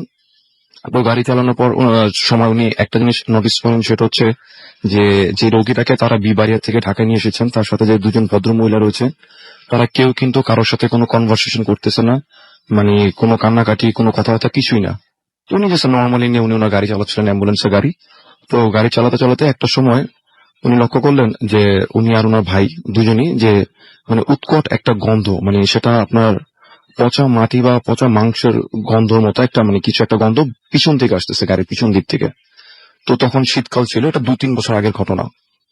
তো গন্ধার সাথে ওনার পিছনের দিকে তাকিয়ে দেখে যে না, ওই অ্যাম্বুলেন্সের ভিতরে সেই লাশটা রাখা এবং লাশের সাথে সেই দুজন মহিলা বসে আছে দিব্যি। তো মানে পিছন দিক থেকে মানে ওনারা গেস করতেছে যে গন্ধটা পিছন থেকে আসতেছে, কিন্তু তারা কিন্তু দিব্যি সেখানে পিছনে বসা। তো যাই হোক, উনি ওনার গ্লাসটা, গাড়ির দরজার যে গ্লাসটা ছিল সেটাকে খানিকটা নিচে নামিয়ে দেয়।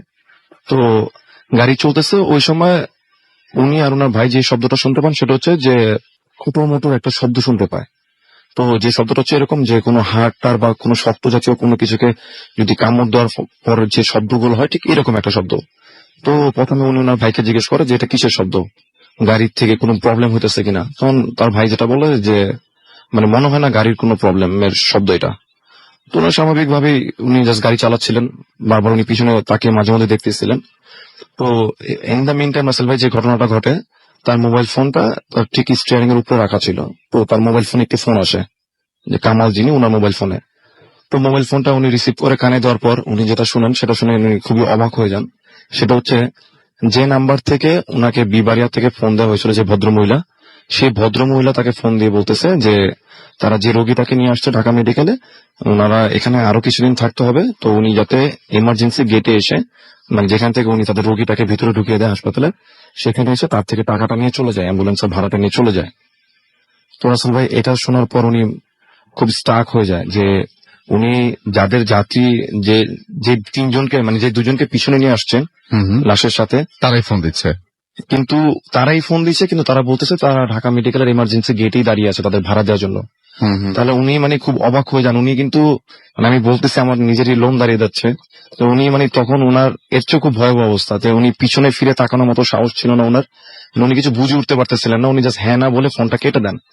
তো উনি যে পিছনে ফিরে তাকাবেন কি, মানে যদি তারা সেই মানুষগুলো হয়ে থাকে তাহলে তার গাড়ির ভিতরে এরা কারা।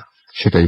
তো তখন উনি রাসেল ভাই কথা বলার সময় জাস্ট ফোনটা রেখে ভিতরে যে মিররটা ছিল, মানে ব্যাক মিরর যেটা, তো উনি সেটাতে তাকে যেটা দেখেন রাসেল ভাই, পিছনে আসলে দুইজন মহিলা না, মানে ঠিক তাদের মতো 7-8 জন মানুষ গাড়ির পিছনে বসে, অ্যাম্বুলেন্সের পিছনে, এবং তাদের প্রত্যেকের হাতেই মনে হচ্ছে যে তাদের প্রত্যেকের হাতে কিছু একটা জিনিস রয়েছে, এবং অ্যাম্বুলেন্সের ভিতরে যে লাশটা রাখা ছিল সেই লাশটাও নেই, এবং তাদের প্রত্যেকের হাতেই মানে কিছু একটা জিনিস তারা প্রত্যেকে চিবিয়ে খাচ্ছে এরকম।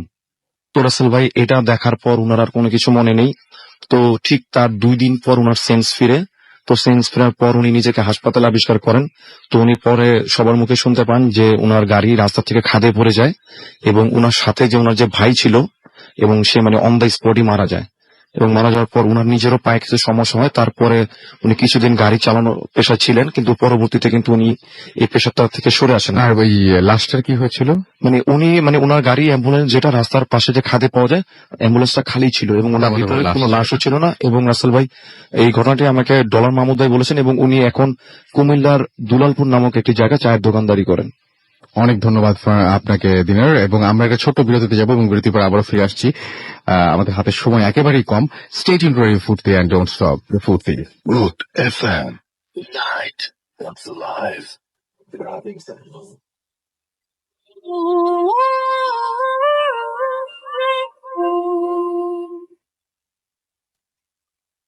That's right.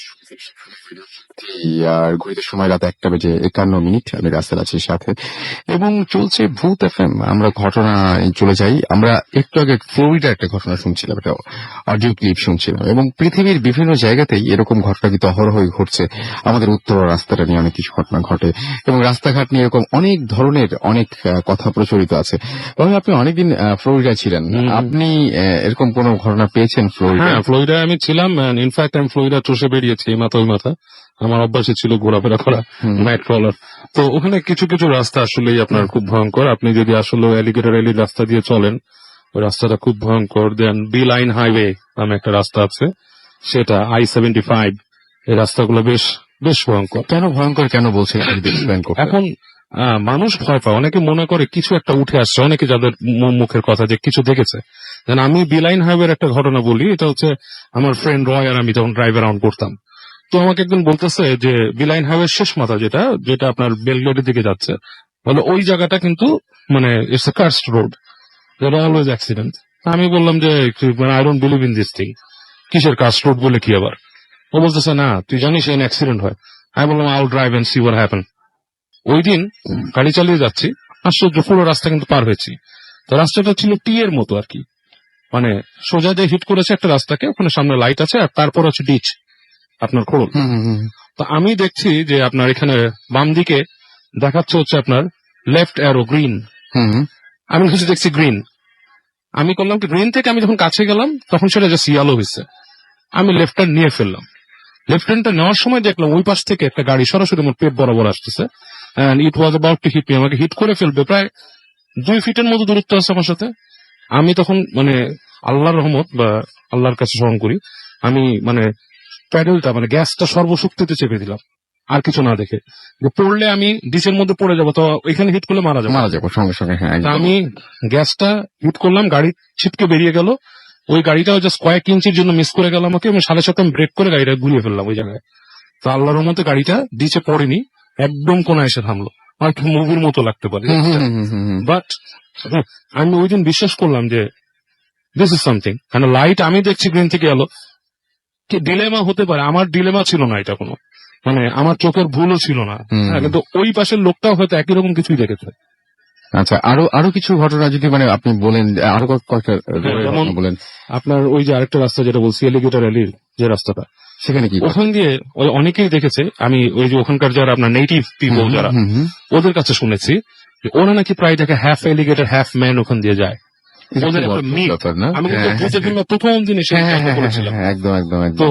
আমি ওদের কাছে শুনেছি, এবং আমি এবং আমার ফ্রেন্ড রয় এবং সাথে আরেকটা ফ্রেন্ড ছিল, আমরা আদনান নামে, আমরা তিনজন কিন্তু ওই জিনিসটাই দেখেছি।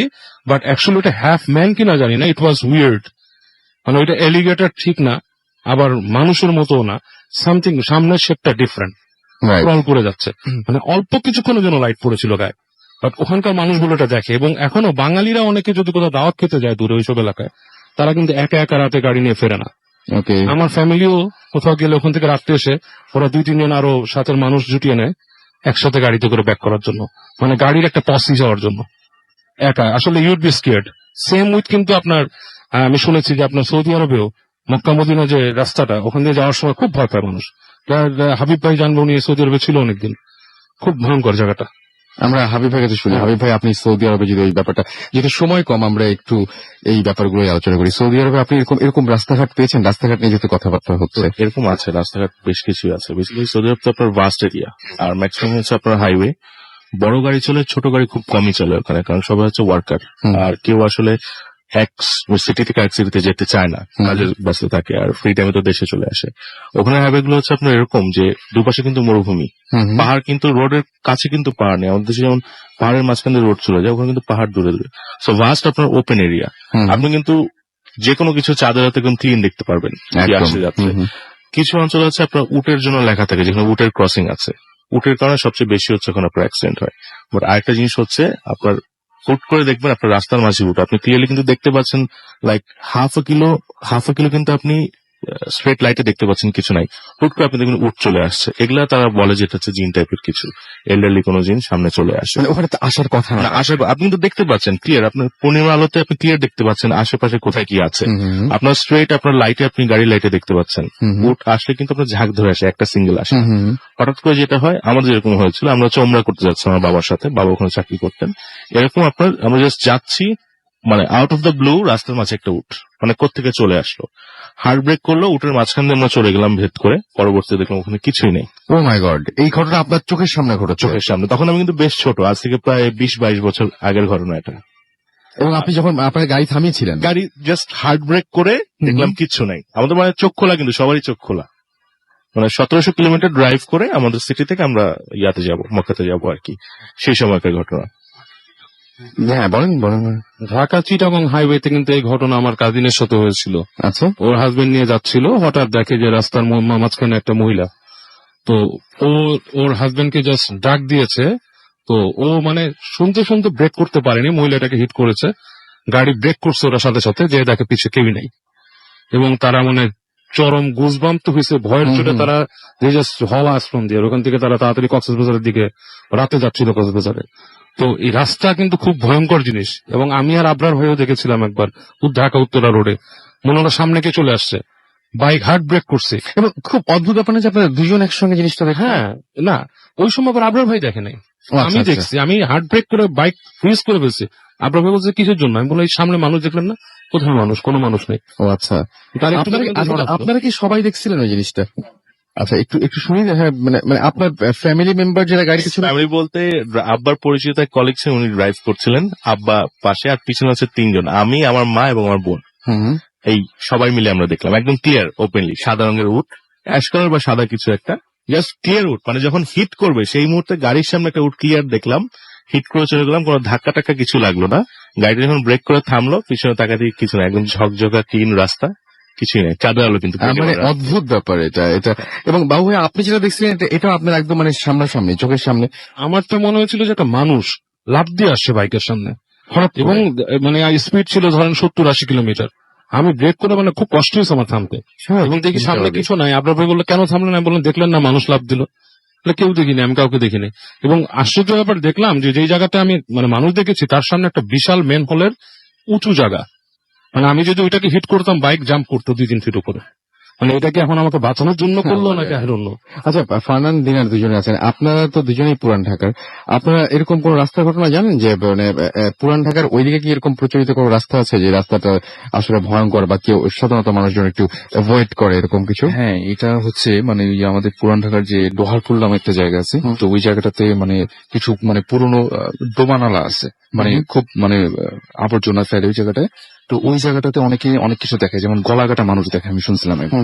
তো আমি ওখানে মাঝে মাঝে যেতে হয় আমার। তো ওই জায়গাটা একটা অন্ধকার একটা জায়গা আছে, তো ওই জায়গাটাতে কেউ যায় না সবাই সচরাচর, এবং ওই জায়গাটা আপনার জঙ্গলের মধ্যে থাকে, এবং সবাই বলে যে গলাকাটা ভূত বা এরকম কিছু তারা দেখে। এটা প্রচলিত আছে এরকম একটা প্রচলিত। দিনার, আপনার? রাসেল ভাই, আমাদের লালবাগের দিকে শ্মশান ঘাট রয়েছে। তো শ্মশান ঘাট সম্পর্কে আমরা যেটা শুনেছি যে ওই দিকটা দিয়ে যারা আসা যাওয়া করে, তো তারা অনেকে নাকি সেখানে আপনার রাতের বেলা যে 2-3টা বাচ্চার মতো দেখা যায়, মানে তারা খেলাধুলা করতেছে, এবং অনেক সময় মানে কেউ সেই পথে যখন যেতে থাকে তাকে মানে তারা বিভিন্ন ভাবে মানে ডিস্টার্ব করার চেষ্টা করে। বাট ওই শ্মশানটা যখন ক্রস করে ঠিক মানে তখন পিছিয়ে ফিরে তাকিয়ে দেখা যায় সেখানে কোনো বাচ্চা বা কোনো কিছুই নেই।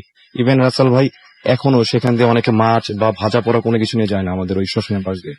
ওকে, সো মোটামুটি আমরা সময় শেষ করে ফেলেছি, একদমই সময় শেষ, কিন্তু আমার শুনতে ইচ্ছা করছিল অনেকটাই, এবং সেই জন্যই আমরা এতক্ষণ ধরে আরো কিছুক্ষণ মানে এক্সটেন্ড করলাম ঘটনাটা, এবং তারপরে আমি মিস করলাম আমাদের এখানে